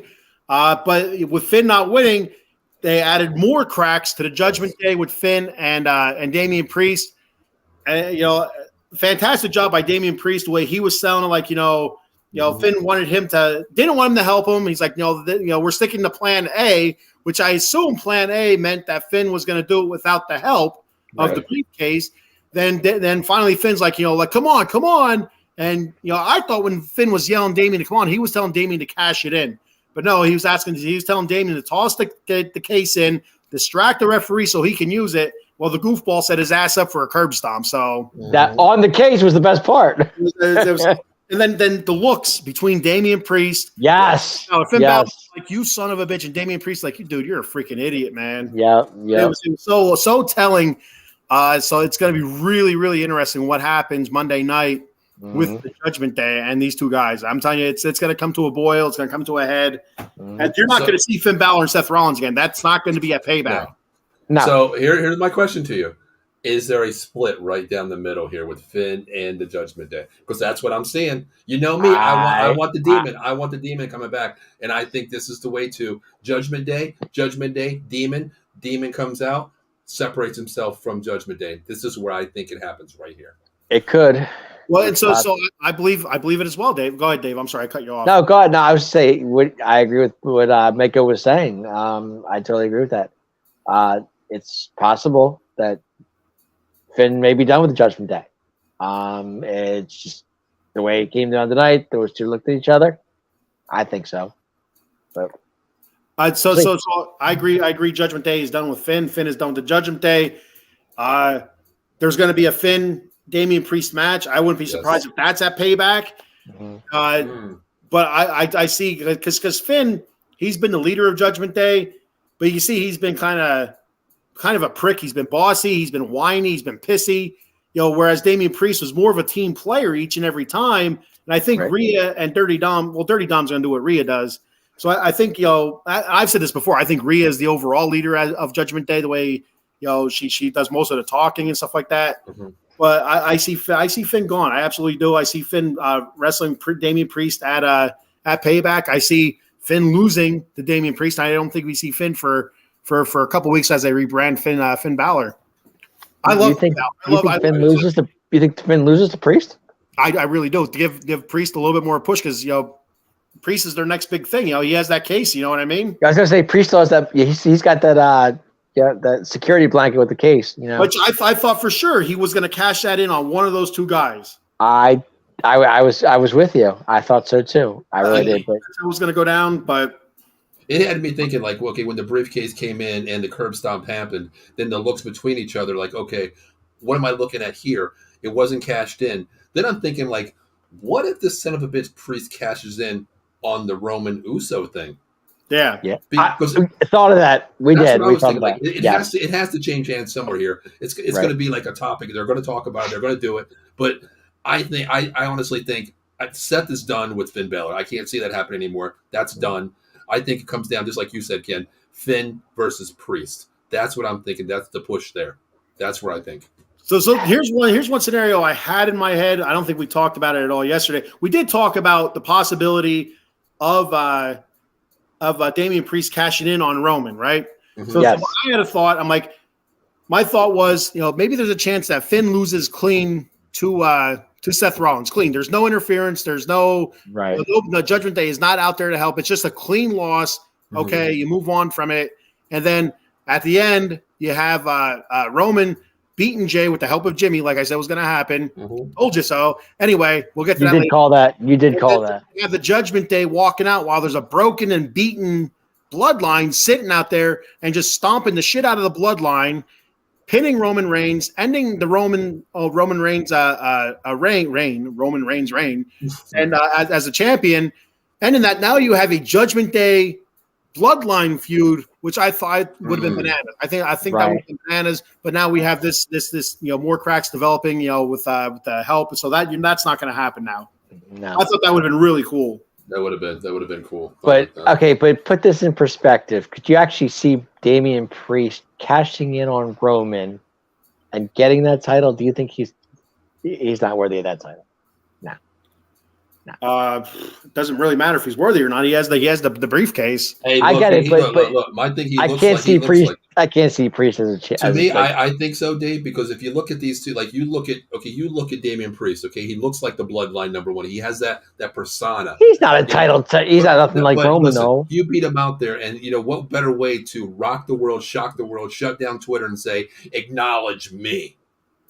You would acknowledge Damian Priest? No, acknowledge me. The Judgment Day is here. We have spoken. Because what is their thing? They run WWE. Am I right or wrong? They run Monday Night Raw. Why not run the world? Why not run the WWE?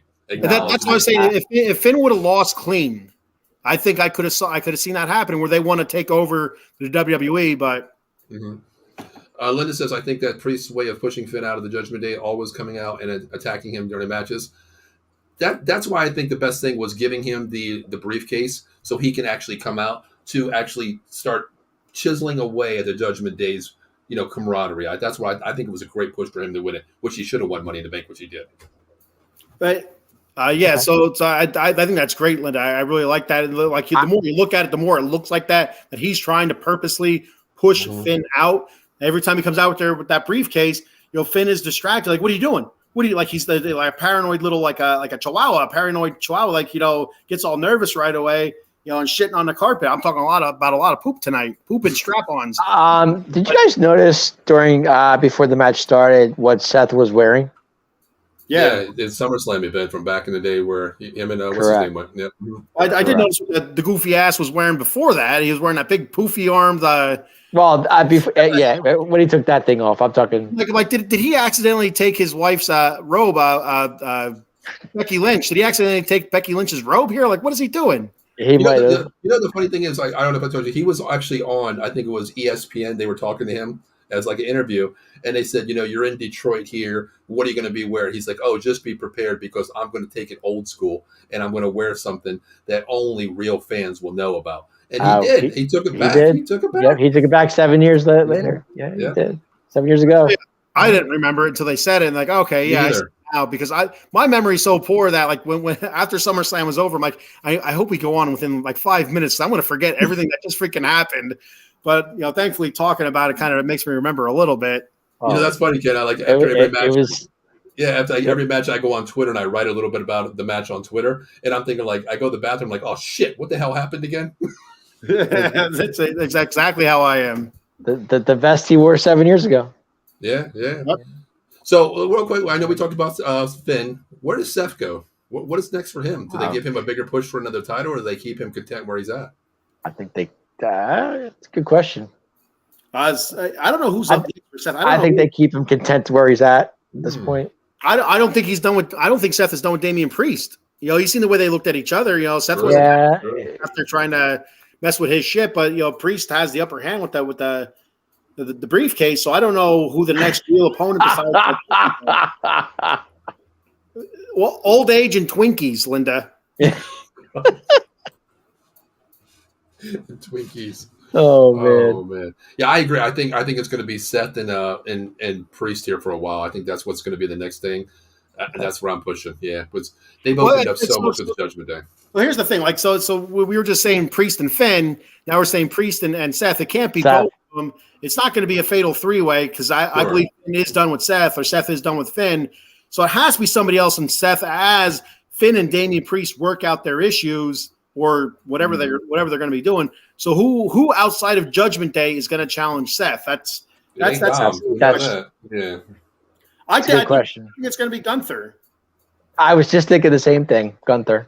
It is a step above. It is definitely a step up from where Gunther's at now to push him to the next level and take this away. And then you still have, maybe what's his name? Priest still has the Money in the Bank title. Maybe he goes here, which opens up a 4-way door between all 4 of these people here. You never know. Yeah, never know. Linda says, okay, this is what's going to happen, guys. She already said it. Okay. I can't wait to hear that. They're going to have Seth hold the title at least 2 more pay-per-views, and then Priest cashes in and beats Seth to win the title. I can see that. 2 pay-per-views. Would that be a Survivor Series? All right, so you got, where are we now? SummerSlam, Payback. So there has to be one in October in between Survivor Series and Payback. What is that? I don't know. I got me on that one. I don't know. It would have to be Survivor Series, I would think. There's definitely one in between there. There's definitely they don't do Havoc, do they? No. All right, Halloween Havoc's on NXT. Here's what you have. Okay. The next I think Halloween Havoc's NXT, if I'm not mistaken. Now the next 4, of course, we just had SummerSlam. Dave will be at Payback September 2nd. Right. And you have Indianapolis. You have Fastlane. Fastlane. That's right. Then you have Survivor Series. Yes, I forgot about Fastlane. Mm-hmm. Yes, that's what we have. I don't see Seth dropping a title at Fastlane. I could see him doing it at Survivor Series. I could see Survivor Series. One of the big 4. Eileen says Seth and Priest at one match, even on Raw or Balor cost Priest. Okay. All right. I can see that too. Yeah, absolutely. And that's the best thing after pay-per-view, going to Raw and going to SmackDown. I am so looking forward to this week. What the hell is going to happen? The story. Yeah. Monday's going to be fun. So Eileen brings it's something just popped in my head now that after Eileen put that up there. I could see Finn Balor costing Priest the cash in, where Priest. See, I was thinking that too. I really was when you said that. I can see Finn Balor screwing that up. Because that bell has to ring, for the official. So Finn's going to wait till that bell rings. You're going to have Damian Priest getting ready to pin Seth, and Finn can just easily punch Seth Rollins, cause a disqualification, and that's it. And then there's your crack of the Judgment Day even more. Yeah. And Finn flips off Damian Priest, says blow me, stuff like that. Yeah, he's gonna bring a strap on in the damn ring and beat the There's that word again. Why not, right? Hey, you got it's 2:00 in the morning, Dave. You gotta talk about anything out there now. It's 2 a.m. when we're talking straps. All right, so you guys want to move on to the next one? One of my favorite matches tonight. I mean, I'm kind of pissed off. I'm pissed off in a way, but I'm not pissed off, okay? Okay. Yes. Yes. Let's talk about this. I got a few things on this match. First of all, Charlotte. You missed. I know, but you totally missed the The what do you call it? Oh God, Come on, what's Dave. what's the? I can't think of the move. Off the Come on, top Dave. rope. Off the top rope. Yeah, help me out here, guys. DDT. No. Went off the top, went back. She Moon- went backflip. missed the moonsault completely. Missed it completely. Yes, you did. Big time. Well, you know what? Yes. Again, talking about them being performers and stuff like that, it's really hard to line up. And she's 8 foot tall. That's what I'm saying. Oh, I give her all the credit in the world. Yeah, moonsault. Thank you, Linda. Appreciate it. Yeah, she missed it completely. It's Wasn't close to a wardrobe malfunction, Dave. This close. Hey, Ken, thank hey. you. I mentioned that in the group chat. I was like, did everybody see that? Or are we going to get a Janet Yes. Jackson moment here? I was like, Yes. oh. Yes. She walked over so calmly. She moved her hair. I'm like, what the hell is she doing? Mm-hmm. And the referee's looking at it, and she starts going like this, like, oh shit, a wardrobe malfunction. The camera pans away, and you see that. Yes. Now wait a minute. You Asuka- said Charlotte lost, and she did. I agree with that, but I did say that Io was going to cash in. I called that. Yeah, you did. I did. True. Very Yep. true. I did. Very true. Great match. It's a lot of great spots, a lot of great moves, a lot of they worked the triple threat really, really well. Where there was a lot of moves where one woman was getting a move on both ladies at the same time. I thought that was pretty neat. You don't see that. I thought Asuka was great tonight. I thought I would phenomenal. never in my life see a figure 8 performed by Charlotte on both these girls at the same time. She was trying. Yeah. But here's my thing. Now, I want to ask everybody out there and yourself too. I put this in the group chat. I thought Bianca was really hurt. She played that off so freaking. She played good. that to the T. She really did. I thought she was injured too. I really. So did. I was questioning it. I'm like, is she really hurt? I'm like, is she really hurt? I'm like, I really thought because she's out there, she's screaming, she's writhing in pain. But as she's going up the aisle, she kept stopping and looking back. I'm like, oh, she's gonna come back, a la Mick Foley, off the Hell in the Cell, where he's going off on a stretcher and he just gets off the stretcher and walks back towards the ring, climbs that cage again. Yeah. You can see her. She kept looking back, and I'm thinking to myself, there's going to be a near fall, or there's going to be a submission of some sort where she's not going to break that up. And I'm like, is she going to do it? And she kind of stumbles. She's trying to hobble her broken ass in there, and credit in the world, she sold it fantastically. She gets in there and she's grabbing her knee, screaming, and that move off the top rope while Charlotte had the figure 8 on was fantastic. That's one of the best moves I've ever seen like that. It's the only move you ever seen. Like, you've never seen a move like that where she's in that figure 8, that she's all arched up, and she does the oh my god. I'm like if she botches this is going to be really, really bad.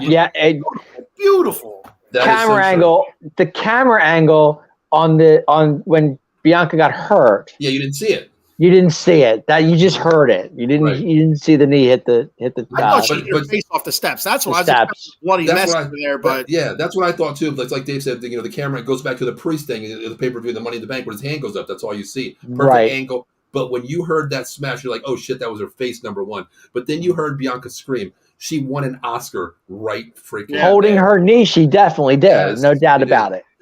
She's whining, she's whimpering. She really sounded in a lot of pain. I thought she was at first. It had me too. I'm a sucker on that kind of stuff. I put in the group chat. I was like, I think does the story go on? She's hurt. Yeah. I thought she was really hurt. But Ken, going back to that move, that figure 8 where Charlotte had her hands like that. Imagine if she didn't hit at the right time. That could have been a broken back right there. Could have been a broken rib the way she landed on her. Oh my god! It was insane. Like if you go back and you watch that in slow motion, how close Bianca's feet were to hitting Charlotte in the stomach or ribs, it would have been catastrophic. Yes. But it was perfect. It was absolutely perfect. Yep. But did you notice when she was in the bridge, when she went up to the bridge, okay, and Bianca came down, Charlotte went down with it. Like Charlotte, she timed it. Perfectly. Right. It was perfect timing. You had to. Yep. On both parts. It was just it was a 10 out of 10. That move alone was a 10 out of 10 best move of the night. So seamless, and her like limping up there, her, and then I think, did she go for the pin then on Charlotte, or was that when Asuka got up? I don't remember what happened after that. See, I'm trying to think. Yeah, I'm trying to think too. We're all when she came down off the top rope and then Charlotte went down. Okay, yeah. So that is, she went to pin Charlotte then, And Right. Charlotte kicked out. She's beside herself. I feel like Charlotte had her in the figure 8 then. Asuka spit the blue stuff in Charlotte's face. Right. And then she went in and tried to kick Bianca Belair in the melon and missed. And that's when she rolled her up and rolled her up. Asuka. That's right. Okay. Yeah. Mm-hmm. Then Io came in and did her thing. Yeah, Linda says it wouldn't have been just broken ribs. Her elbows, like her elbows were braced backwards too. It was like what was the guy? She was in a bridge, literally in a bridge. To me, it reminded me of like a Bray Wyatt type. You remember how he used to walk backwards? Bray. Yeah, it was just perfect timing. That could have been catastrophic. I mean, she could have been done for career. They timed the timing on that was very good, very good. She came off the top and rolled up Asuka. Yep. Okay. So real quick, you remember at the beginning of the show, my brother John was on here talking Fry Foundation. I mentioned that we used to wrestle a lot at home. I mean, a lot. Yeah. Well, one thing we used to do all the time is we'd always practice moves on each other. So we'd always practice the figure 4, the Boston Crab, the Walls of Jericho, stuff like that, the Texas Cloverleaf and stuff. And if we would have known about the figure 8 when we were kids, it would have been terrible. It would have been awful. Oh, God. To bridge that figure 4 is looks brutal. And I'll tell you what, if you ever put a figure 4 on somebody, it hurts, man. It really. I've done it. It does hurt. Yeah, me and my kids used to wrestle. That leg across that knee, it's no joke. And you had it's that foot going against that knee. It does hurt. Now, here's a great question. We're going to talk about the outcome, of course, and what happened there. But Eileen says, I was surprised they gave Bianca a 5-second victory. Yeah. How do you feel like Bianca? Okay, she lost the title to Asuka. Going for what, maybe like 4 months here, or since what? I was okay with it. I really was because Io got. Yeah, I was because I didn't think she would last. I was glad Io just chimed in because they weren't going to give it to Bianca. So now you think about this. Let's talk about the outcome here. Okay, my girl cashes in Io Sky. She gets the title. Great. The Empress of the Sky finally gets it. Right. How long does my girl keep the title? Till Liv beats her. Thank you, Dave. Thank you. I had to throw that in there. Prayers do come true, Dave. There you go. At Payback, Dave. I said this, didn't I? Yes, you did. You did. Well, not. No, if anything, Raquel will get a shot. I believe Liv is on Raw, right? Yeah, Dave is bringing me back to reality here. Here we go. Liv's, yeah. Sorry, buddy. It's all right. I hear you. But no, I'm just saying. I'm happy for Io. She definitely deserves it. Who her next challenger will be, there could be anybody at this point. Well, that's a great question. Linda says, I'm sick of seeing 3 females hold the title, honestly. Okay, you got a new face in Io Sky. Is Io Sky the face of the title, and how long can she hold it? I believe she can be. Definitely. Okay. By the way, Ken, did you hear that Kairi Sane actually signed with WWE? I didn't hear what you said. Say it again. I said, did you hear that Kairi Sane signed with WWE? Who the hell is that? Yeah, she was at the Kabuki Warriors. Oh, okay, all right. Yeah, we talked about that the other. Was it 2 weeks ago? I think it was. Yeah, I'm saying, but she actually signed with WWE. So who knows? Her and Asuka might be tag team again. Yeah, that'd be a lot of fun. I'm a huge Asuka fan. I love Asuka. I think her moves are fantastic. I think she's a terrific wrestler. She sells really well. She brings back a little bit old fashioned the Japanese wrestler stuff with the whole spitting of the mist and stuff like that.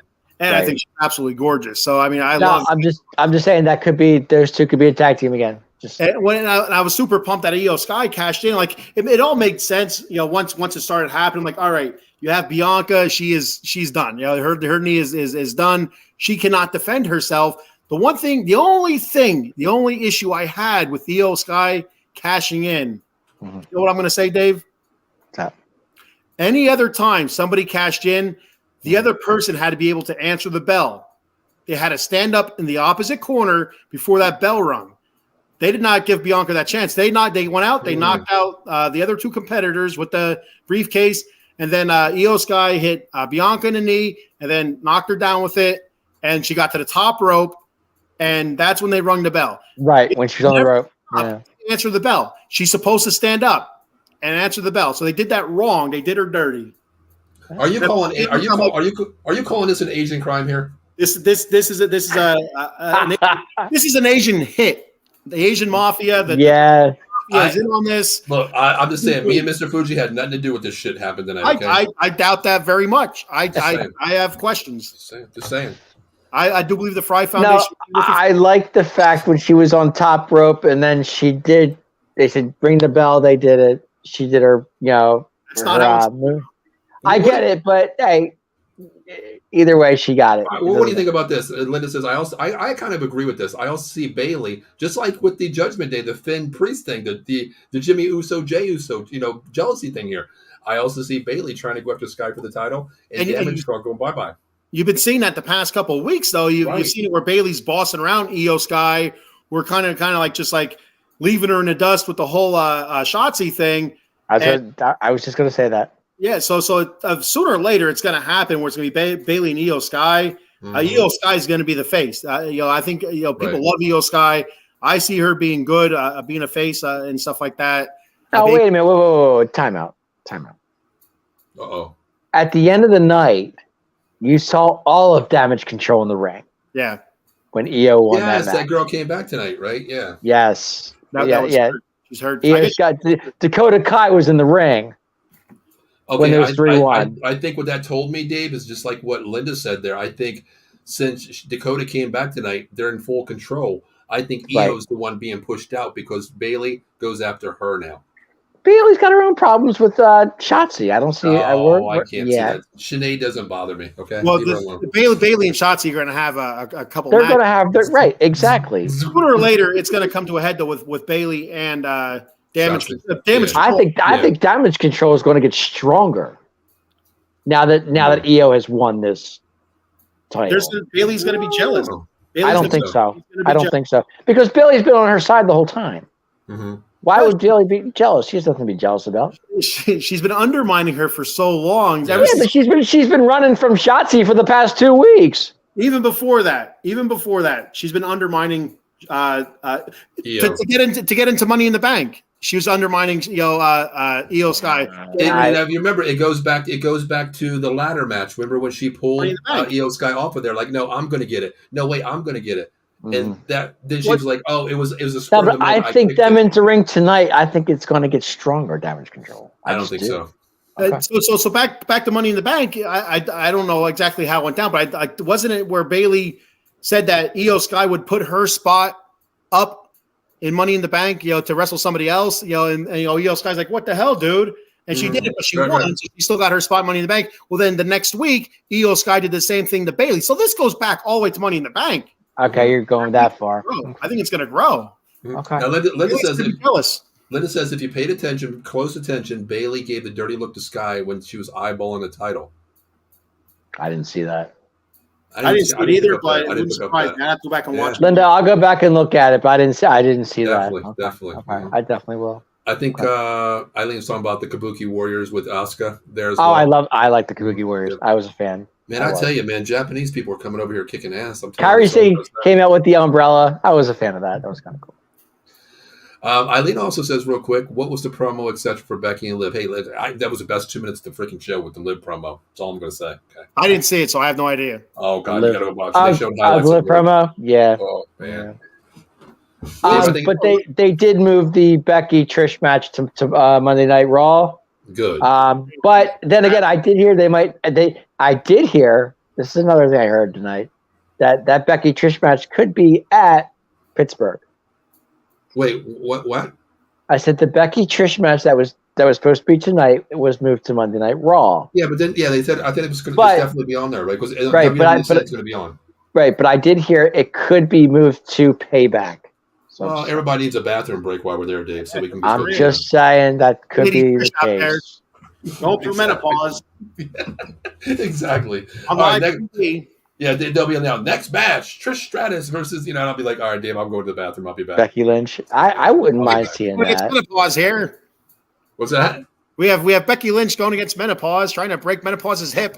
And this match is sponsored by menopause.com. I hear you. I was surprised when I read that this morning. I heard when I was thank God they did. I mean, the way I would have looked at it, I had one bathroom break with the Rousey match. I could have had another one with this one. So, there you go.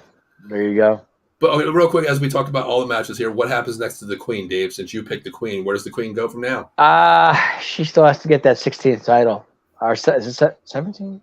Wait, I thought it was.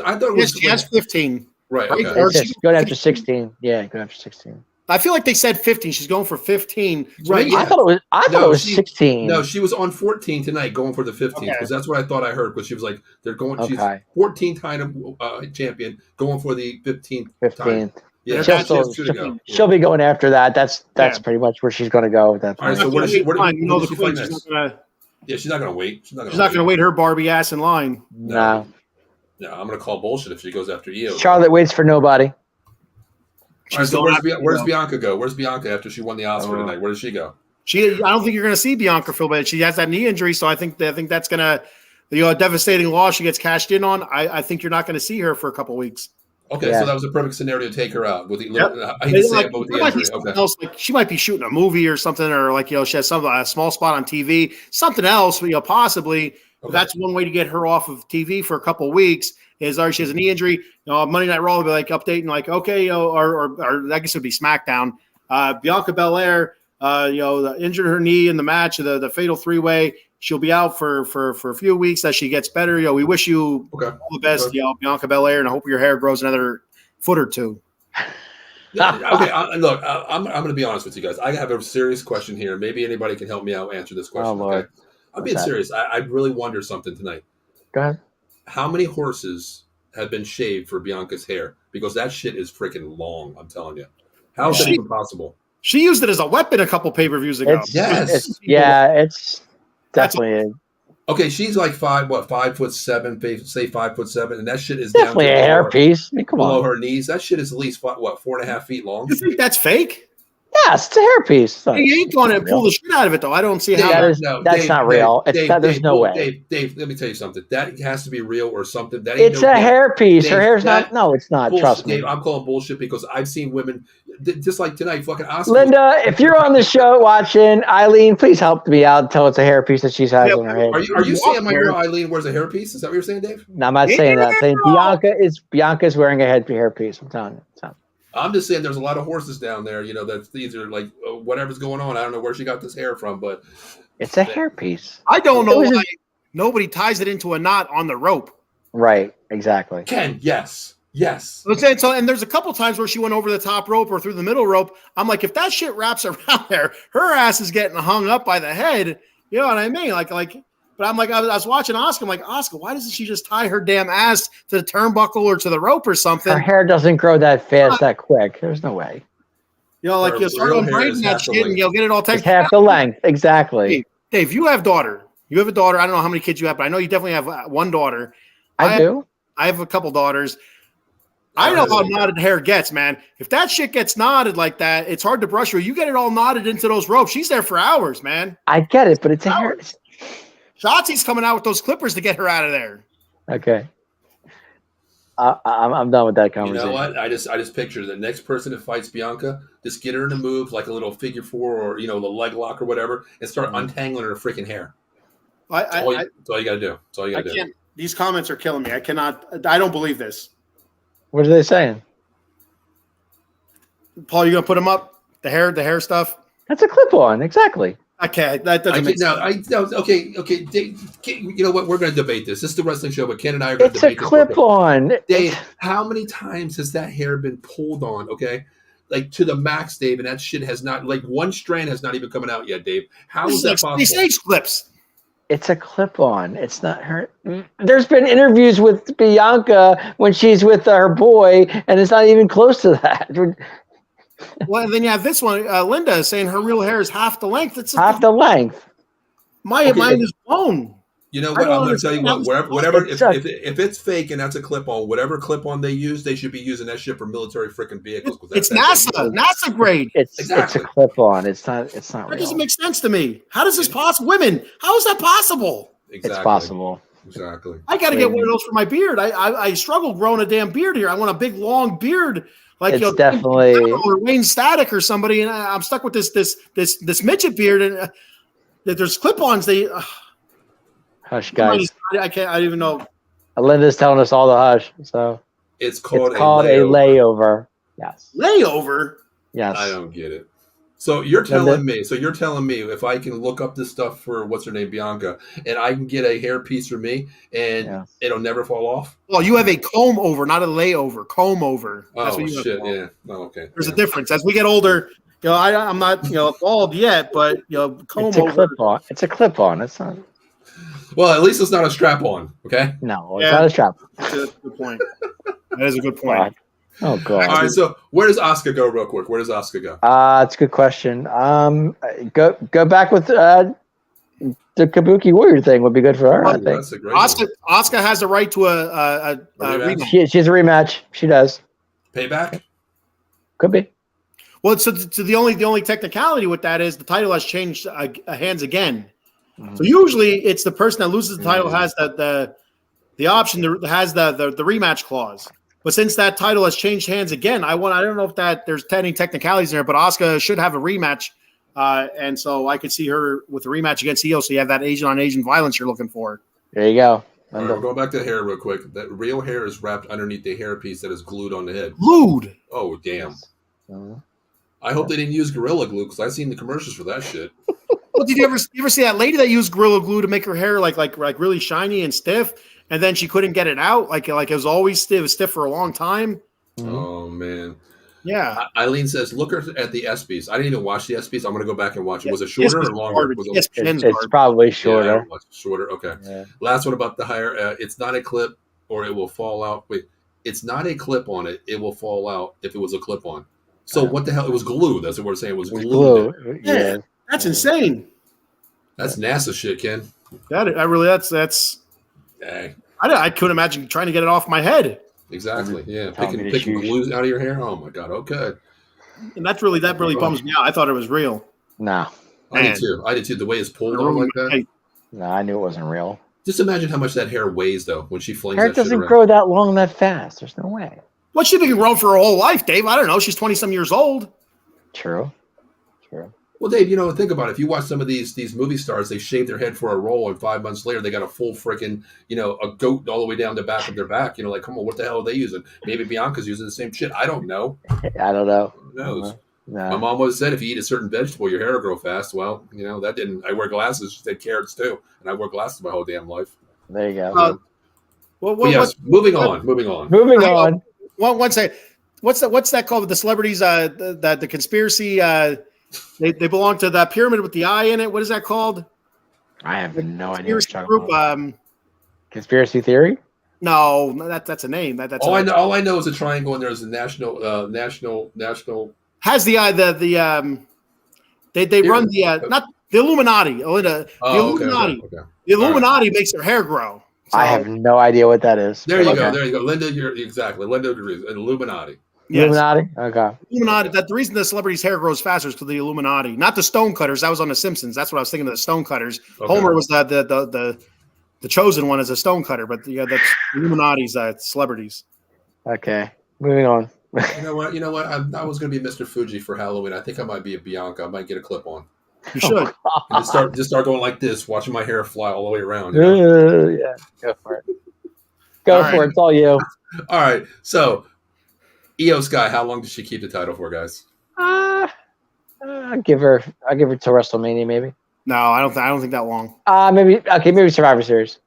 Wow, so she's going to be Survivor Series at the latest, I think Royal Rumble, but yeah, I see her holding on to it for a little bit. Okay. She deserves it, I think. She is a very good wrestler. Fans love her. Very good. Oh, Io's great. Yeah. Is it going to be an Asian on Asian crime here with Io and Asuka? You think? Yeah, and she'll beat Asuka though. I think.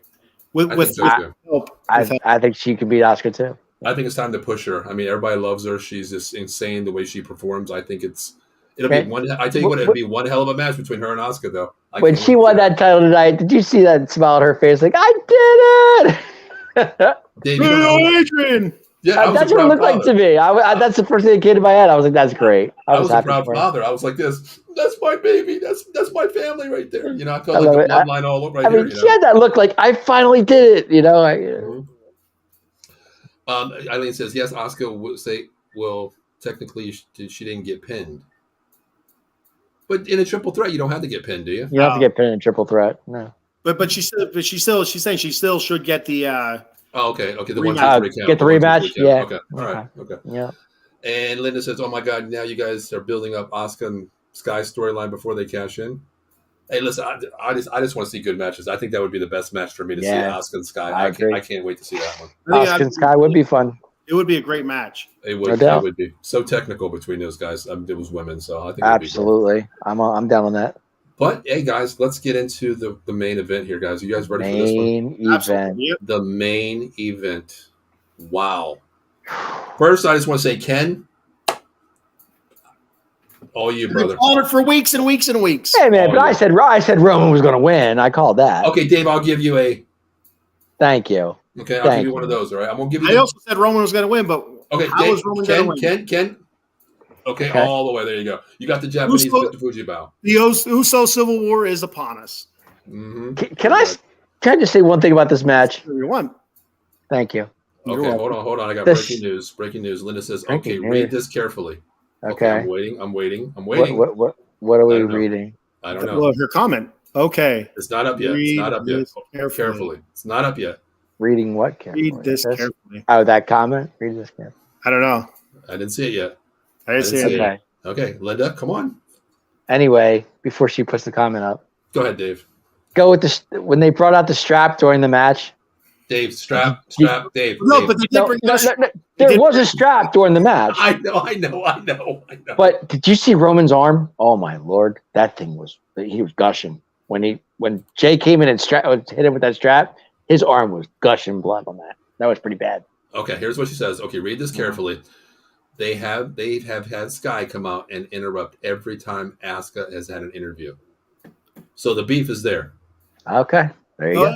I did see that a couple times, but I was thinking more of a cash-in thing.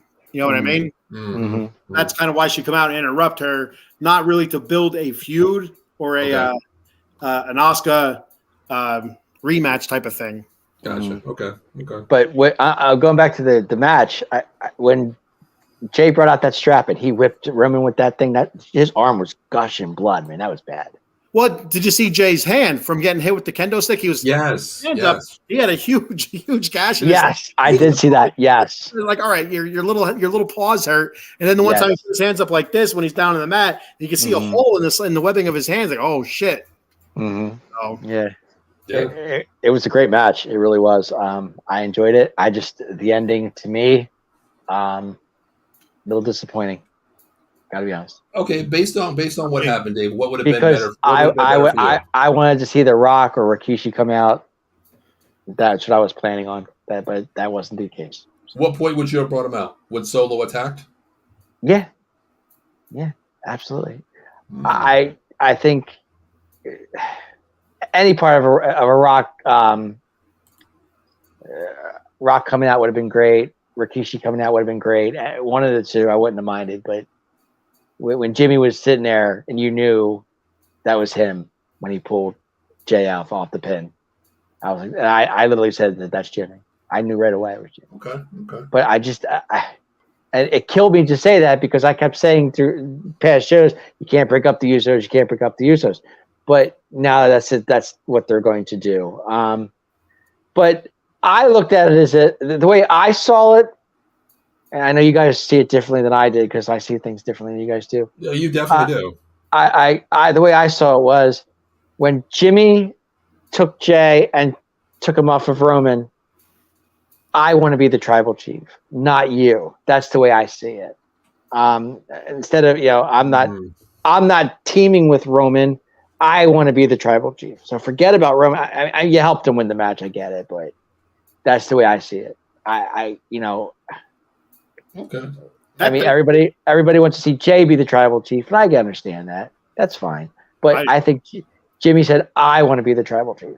So that's just the way I'm looking at it. I could be wrong. So I never thought of that angle, Dave, until we talked about it off camera. But yeah, that makes a little bit of sense. So on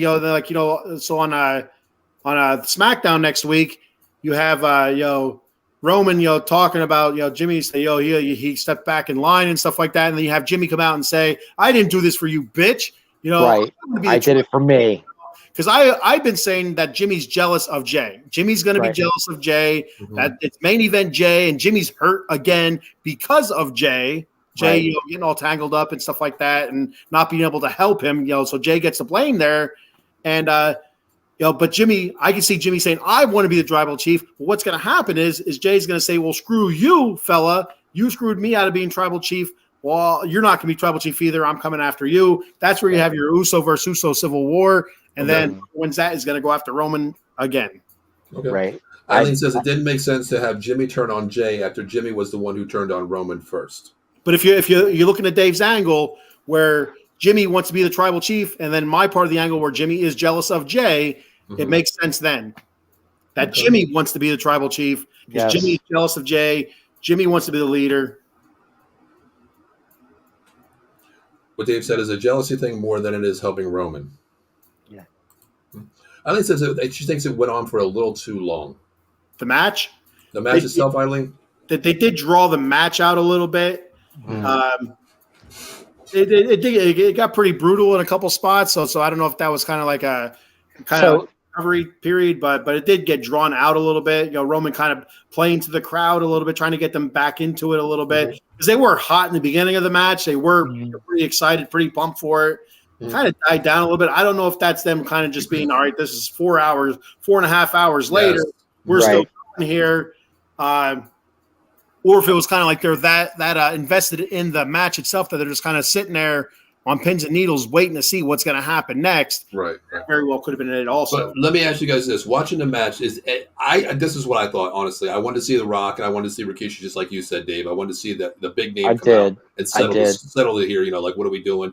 But at one point, I actually thought Silo was going to flip on Roman. I did too. When he put his hand out, like, brother, help me up. Solo looked at him like, yeah, brother, you're a bitch on the ground. Get up, do it yourself. I'm tired of being the enforcer here. At that point, did you think Solo was going to, not at that moment there, but a little bit later when the pin was coming out, to do something to Roman to help Jay out? I thought that was going to happen. Yeah, I did too. I thought he was going to spike Roman. He started yelling, smelling shit at him. I don't know what it was. He was yelling stuff at him. I thought he was going to spike Roman and then just leave. But then, so my other thought was that after Jimmy turned on Jay, you have so he meant Solo. Solo, my fault. Hey, Glenda, it's 2:30 in the morning. I gotta go downstairs after this and have another monkey cold coffee. So when Jimmy turned on Jay, and then Jay's beside himself. Jay gets beat by Roman. Jay's in the ring. Jay is visibly upset. I thought for a second there, because Solo's sitting there, he looked in his face. He looked disappointed. Yeah. Like I wonder if Solo even knew that Jimmy was coming out. You know what I mean? So Solo looked really disappointed, at his brothers, at his brother Jimmy and his cousin Roman, that they would do kind of that, go that far to beat Jay. I thought for a second that Solo was going to get up in the ring, walk over to Jay, help him up, and kind of like say some stuff into his ear, kind of console him. Maybe Jay kind of gives him a slap or a push or a punch, which would be well deserved because he's kind of Solo did cost him the match. Did beat on him for a little bit. Gave him 3 rock bottoms, I think it was. Yeah, I think it was 3. Yeah, Jesus Christ. But Ken, if you do look at it, just like you said earlier in the show, Heyman gave it away. He knew exactly what was going to happen, who was coming in, when was coming in, because that look on his face, like Paul Heyman did, but did Solo? I don't think so. True. Paul Heyman stood there on that step, kind of looking at Jay as Jimmy was there. As Jimmy revealed who it was. You see Paul Heyman, on the steps, you done messed up, son, to Jay. Paul Heyman definitely knew what was going on. Right. It's kind of like you don't step out of line. Paul Heyman, the whole match. He's your tribal chief. He's your relative. I loved it. Paul, that's what Paul Heyman does. That's how great awesome. Paul Heyman He's is. awesome.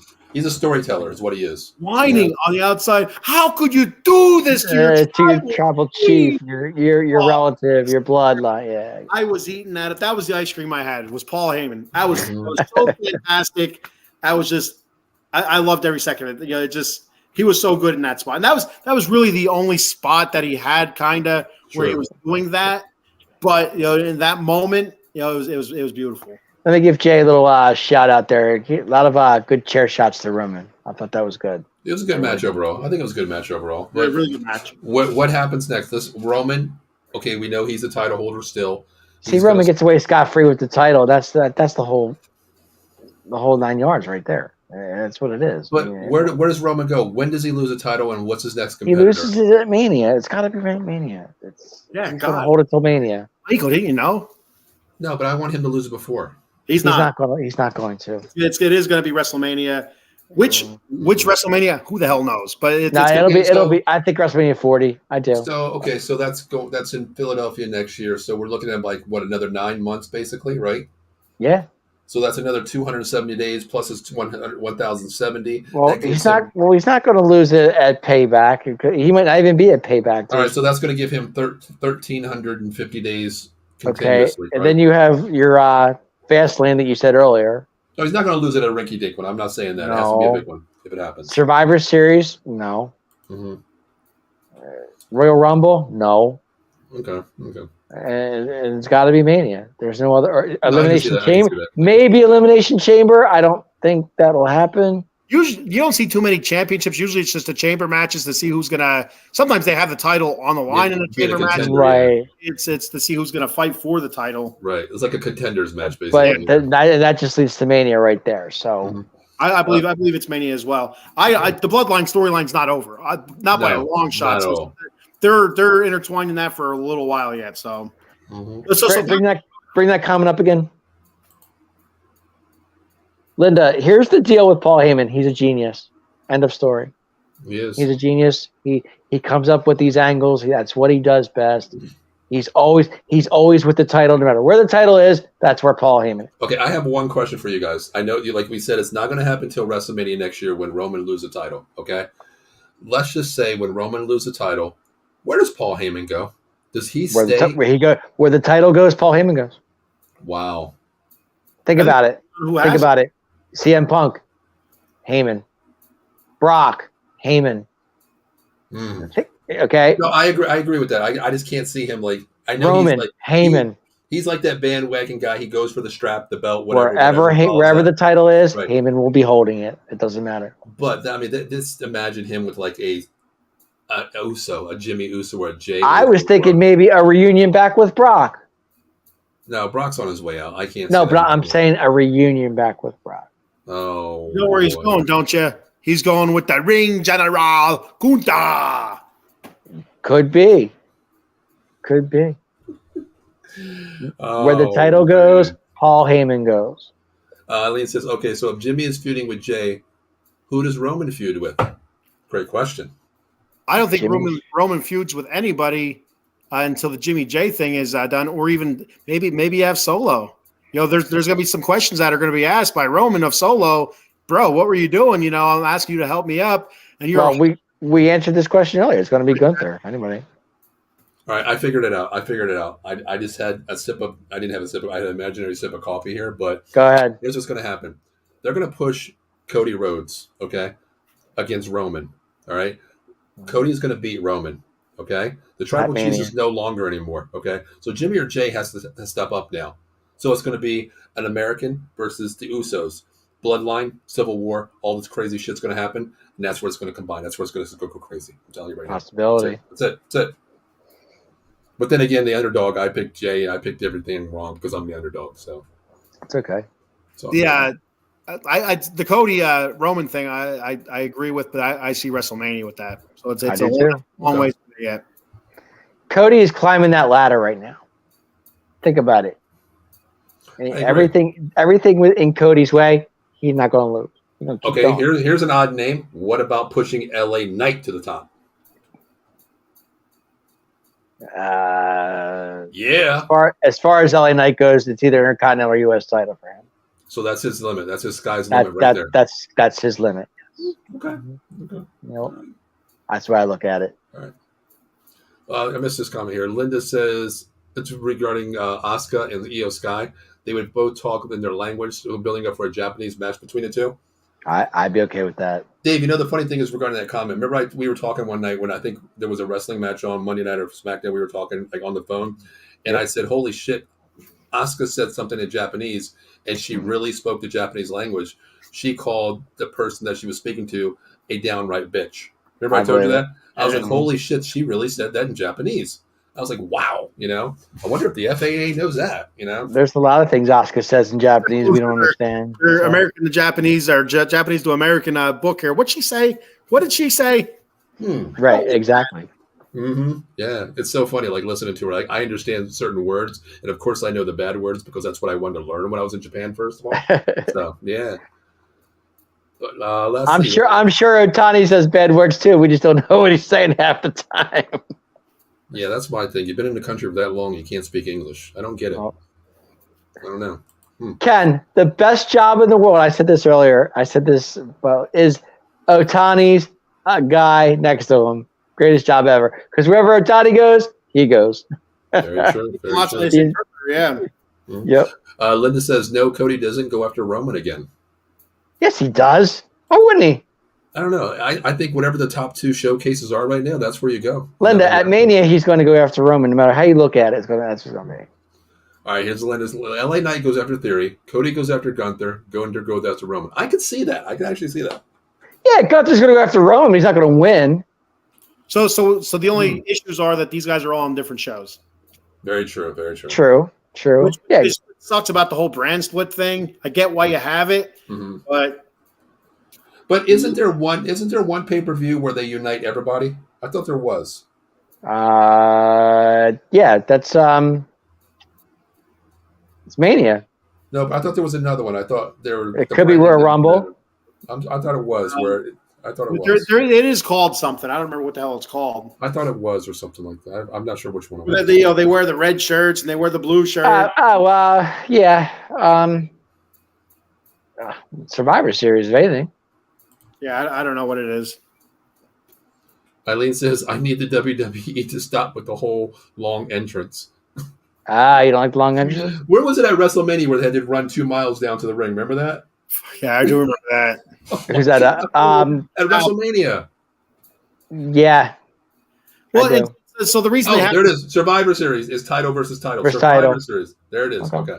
So the whole thing with the long entrances is usually if you're watching Raw or SmackDown on TV, they're in arenas, which are 15 to 20,000 people. Sure. When you're watching a stadium, big pay-per-view, one of the top main 4, that's in a stadium, a football stadium or something like that, where that's holding 60, 70, 80,000 people. Right. So the ring is in a smaller, you have a bigger, longer entrance and stuff like that. So that's usually why it's longer like that. Could you imagine a pay-per-view at Jerry's World? I'd be out of damn breath running down the damn runway. Did they ever have one there? I feel like they did. I don't know. I don't think they ever had one at AT&T. They did. Yeah, they had WrestleMania at Jerry's World. Yeah. Holy shit! I wouldn't be able to wrestle after that, man. I'd have to be like the one bringing the. Yeah, I thought about going to it. I just couldn't. I couldn't make it at the time, but I thought about it. Yeah, I'd be riding the bike down there or something. Do you remember that a couple years ago? That golf cart at AT&T Stadium that was driving itself around, running people. Oh, hit the mascot, wasn't it? Well, it's camera guy. Yeah. Yeah, it hit a couple people. So that's who was taking them down at AT&T Stadium. The driverless, driverless golf cart. Yes, Linda, that was 2 years ago. That was correct. I remember that. Oh man, guys, it's 2:44 in the morning, and we still have 5. We're still going strong. Listen, Eileen, Linda, you guys are amazing. You know what? The fact that you're staying with us, we really appreciate it. Thank you so much. We greatly appreciate it. You guys are Paul Heyman phenomenal. Exactly. You guys they are phenomenal, no doubt. You guys are. No doubt. We appreciate it. Like we said, we do this for AJ Styles phenomenal. I don't know. Ooh. The fact that it's 2:45 in the morning, these 2 are still with us. I know. That's what makes it better. We do this for you guys. We appreciate it. We're not professionals, at any rights, but we do have fun doing it, and you guys are the ones that make us, do this every day. So we thank you. Yeah, we appreciate your comments coming in. Absolutely. Linda says that was Maximum Overdrive shit when they ran over the camera guy. If you ever see that movie, you got to see that movie, man. Maximum Overdrive, where the machines take over and start killing people. Fantastic. Exactly. Oh my gosh. Exactly. What a great that movie haunted me as a child when I first seen it. I love it to this day. Mm-hmm. What movie was that? Maximum Overdrive? Maximum Overdrive, yes. All right, there's 2 movies tonight I got to check out this week. I'm going to check out Spaceballs again, and I'm going to check out Maximum Overdrive. Maximum Overdrive, Emilio Estevez is the lead. Okay. And I think it's from I believe it's from the 80s, mid to late 80s. Phenomenal movie. Great movie. I'm looking at a picture here of 6 guys around Omos to get him out of that ring. It took him 6 of them. Amazing. Yeah. I thought we were going with the straps and stuff again. Yeah, I did too. No. There's 6. Omos is on the rope, and there's 6 guys around him trying to throw him. Yeah, I don't like. So here's the problem I have with that. All right, Omos is a tall, big dude. He is, but he's I don't want to say he's rail thin, but he's a thin guy. Now, when you have Big Show, that's a 600-pound man, 500-pound man. That's 7'2" or whatever. Andre the Giant or Yokozuna. These are huge guys where you needed that many people just to get them up and over. Right. Almost is 7'4", 185 pounds. Yeah. Why do you need that many? He's a tall guy. Just clothesline his ass over the rope. He should fall. Exactly. Yeah, well, you got 3 guys. There's 3 guys on the outside of the ring, and there's 3 guys on the inside of the ring. That's what I'm saying. Yeah, I don't know. Yeah, it makes no sense. James is just holding him, trying to do that. Yeah, that chest thing that he does when he hits you on the chest. He has to jump every time, probably. Right? Yeah. And then his partner, Rich Holland, is on one side, and the other guy is on the other side, and then you got 3 other guys Otis trying to lift him up. It's hysterical. It's just looking at it. That's crazy. Funny. Well, man, we learned a lot tonight. We talked about strap-ons, hair pieces, glue-ons. We learned that Bianca's hair is glued on instead of a clip-on. We learned everything about, golf carts going crazy. But, real quick, but if you ever get ran over by a golf cart, listen, you got to call 1-800-HURT-123. Attorney Jason Fine, Big Al. Motor vehicles, slip and fall, workman's comp, personal injury claims. Call them directly, personally at 267-962-4895, or you can call myself 267-303-7324. I control the Pittsburgh area. Jason controls the Jersey area and the Philadelphia area. So for a free consultation, give us a call, 1-800-HURT-123. We'll take care of you. Promise you'll get a 33% rate, not a 40, not a 50. So if you ever get hit by a damn loose cart out there, wherever you're at, hopefully it's in the Pittsburgh area or Jersey area, we'll take care of you. But call them up anytime, man. Also, check out our schedule. We have something for everybody. Monday, Tuesday, Wednesday, Thursday, Friday, Saturday, and coming up Sunday, we have something for everybody. Joystick Junkies, Sully Squad, Big Blue Power on Mondays. Tuesdays, Commanders Gridiron, Extra Innings. Wednesdays, Ken Fry. What the hell do you have going on Wednesday? I heard you got a big guest. Wednesday, special time for the Bat Cave. 11:30 a.m. We have a very, very special guest. Proud to announce that we have Frank the Tank. Frank Fleming, the Mets super fan himself from Barstool Sports. Frank Fleming is going to be on the Batcave, and I am over the moon about this. Wow, Frank the Tank is going to be on the Batcave. What makes Frank tick? And we're going to talk about the Mets, the toilet that they're in right now, and hot dogs. I'm sure we're going to talk. I'm definitely bringing up hot dogs. So yes, he did text me and say make sure we talk about hot dogs. So there you go, Ken. You're all set. Also coming back, College Football Frenzy. We're back in 2 weeks with myself and a couple other guys talking there. And Dave, I know Wednesday we have a special guest, Rudy Reyes, hopping on with us, who actually covers the Dallas Cowboys training camp live. Yeah, I'm looking forward. I'm looking forward to that. That's going to be a good fun. That's going to be fun. Of course, next Wednesday at Fuji's Philly Flair. Thursday night, giving you all. Listen, they had a great guest. Cassie Albertson was on the show last week talking about Helen's Angels, cleaning for a reason. It's not only sports here at Out of the Box, guys. We try to take care of who takes care of us. So it's a great charity that we talk about. So give them a like, share it out, take a look at it. And guys, Friday night, you already know they'll be back. Dave, Ken will be back with the Atomic Drop. Saturday coming soon. We have Irish pregame, postgame with myself. Of course, you already know Ken's on the Vegas sports scene. And every Sunday, we got you covered with the NFC East here. Eagles, Giants, Cowboys. And maybe Ken will even hop in with the Raiders, too. The Raiders. Never know. And also, we got the shit talk station here. We got the NFC roundtable, Eagles, Cowboys, Giants, Commanders. We got it all. Debate room, old school show, 93 Billies are coming up next.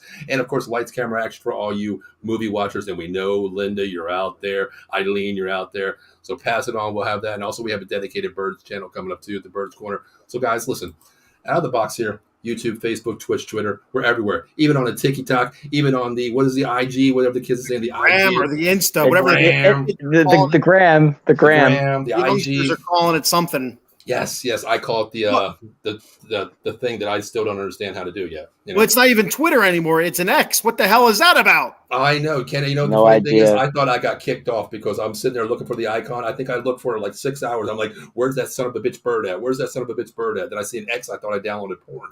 Wait, it said that, and I thought that I woke up from from my night shift nap there, and I woke up at I think it was like 3 or 4 in the afternoon. I looked at my phone. I had a bunch of X's across the top. I'm like, did I forget to close something out? I don't know. And but no, it was the Twitter. It doesn't even, like when you go to post something, it doesn't say tweet anymore. It says post. Yes, It doesn't say tweets. It says posts. Mm-hmm. All that anything Twitter related is gone. There's no more tweets, twatters, or nothing like that. Exactly. Now, real quick, did you sign up for Threads at all? What the hell is that? Threads is the new Adam Zuckerberg Twitter account. Did you see No idea. that?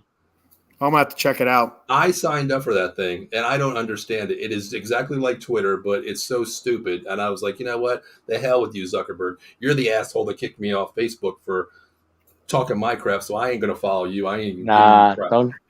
So, yeah. So you heard it here first, folks. The Atomic Drop Podcast is proud to announce WrestleMania 40. You have Maiko Spencer versus Mark Zuckerberg. No holds barred ladder match. As long as I get my wheelchair and my cane, I'm good. Anything goes. You know what? You know what? Glad you said that, Ken. If it's going to be WrestleMania, I want one of you guys to push me down that long 2-mile ramp in a wheelchair. Okay. We'll be your brawling brutes. Dave and I right. we'll be Rich Holland and Brutes. All right. As long as you guys don't dress up like freaking Pity Poison, I'm telling you right now. If you guys did, I'm getting out of the damn wheelchair and I'm running my ass that 2 miles. I'm glad they're not around right now. Yeah, thank God. I know you miss them, Dave. Talking all these strap-on stuff, and they have the guy strap shirts on. Jesus Christ. Yep. God. What was their name? What was it? Pretty Deadly? Pretty Deadly. Oh, what did I call him? Pretty Poison? Where are they tonight? Where's Pretty Deadly tonight? See them guys. Oh, my God. The shit we talk about at 3 o'clock in the morning, right? Pretty Deadly. Our last comment of the night. Stipulation in the match. Linda says the last comment of the night. That's a great way to go out right there, guys. First one to poop their pants loses. That's a stipulation in the match. There it is. It's set. Listen, I might lose quick because I'll be 53 by then. Shit, I might have to be wearing Depends. Don't give in that easy, Michael. Don't give in that easy. Don't tap out.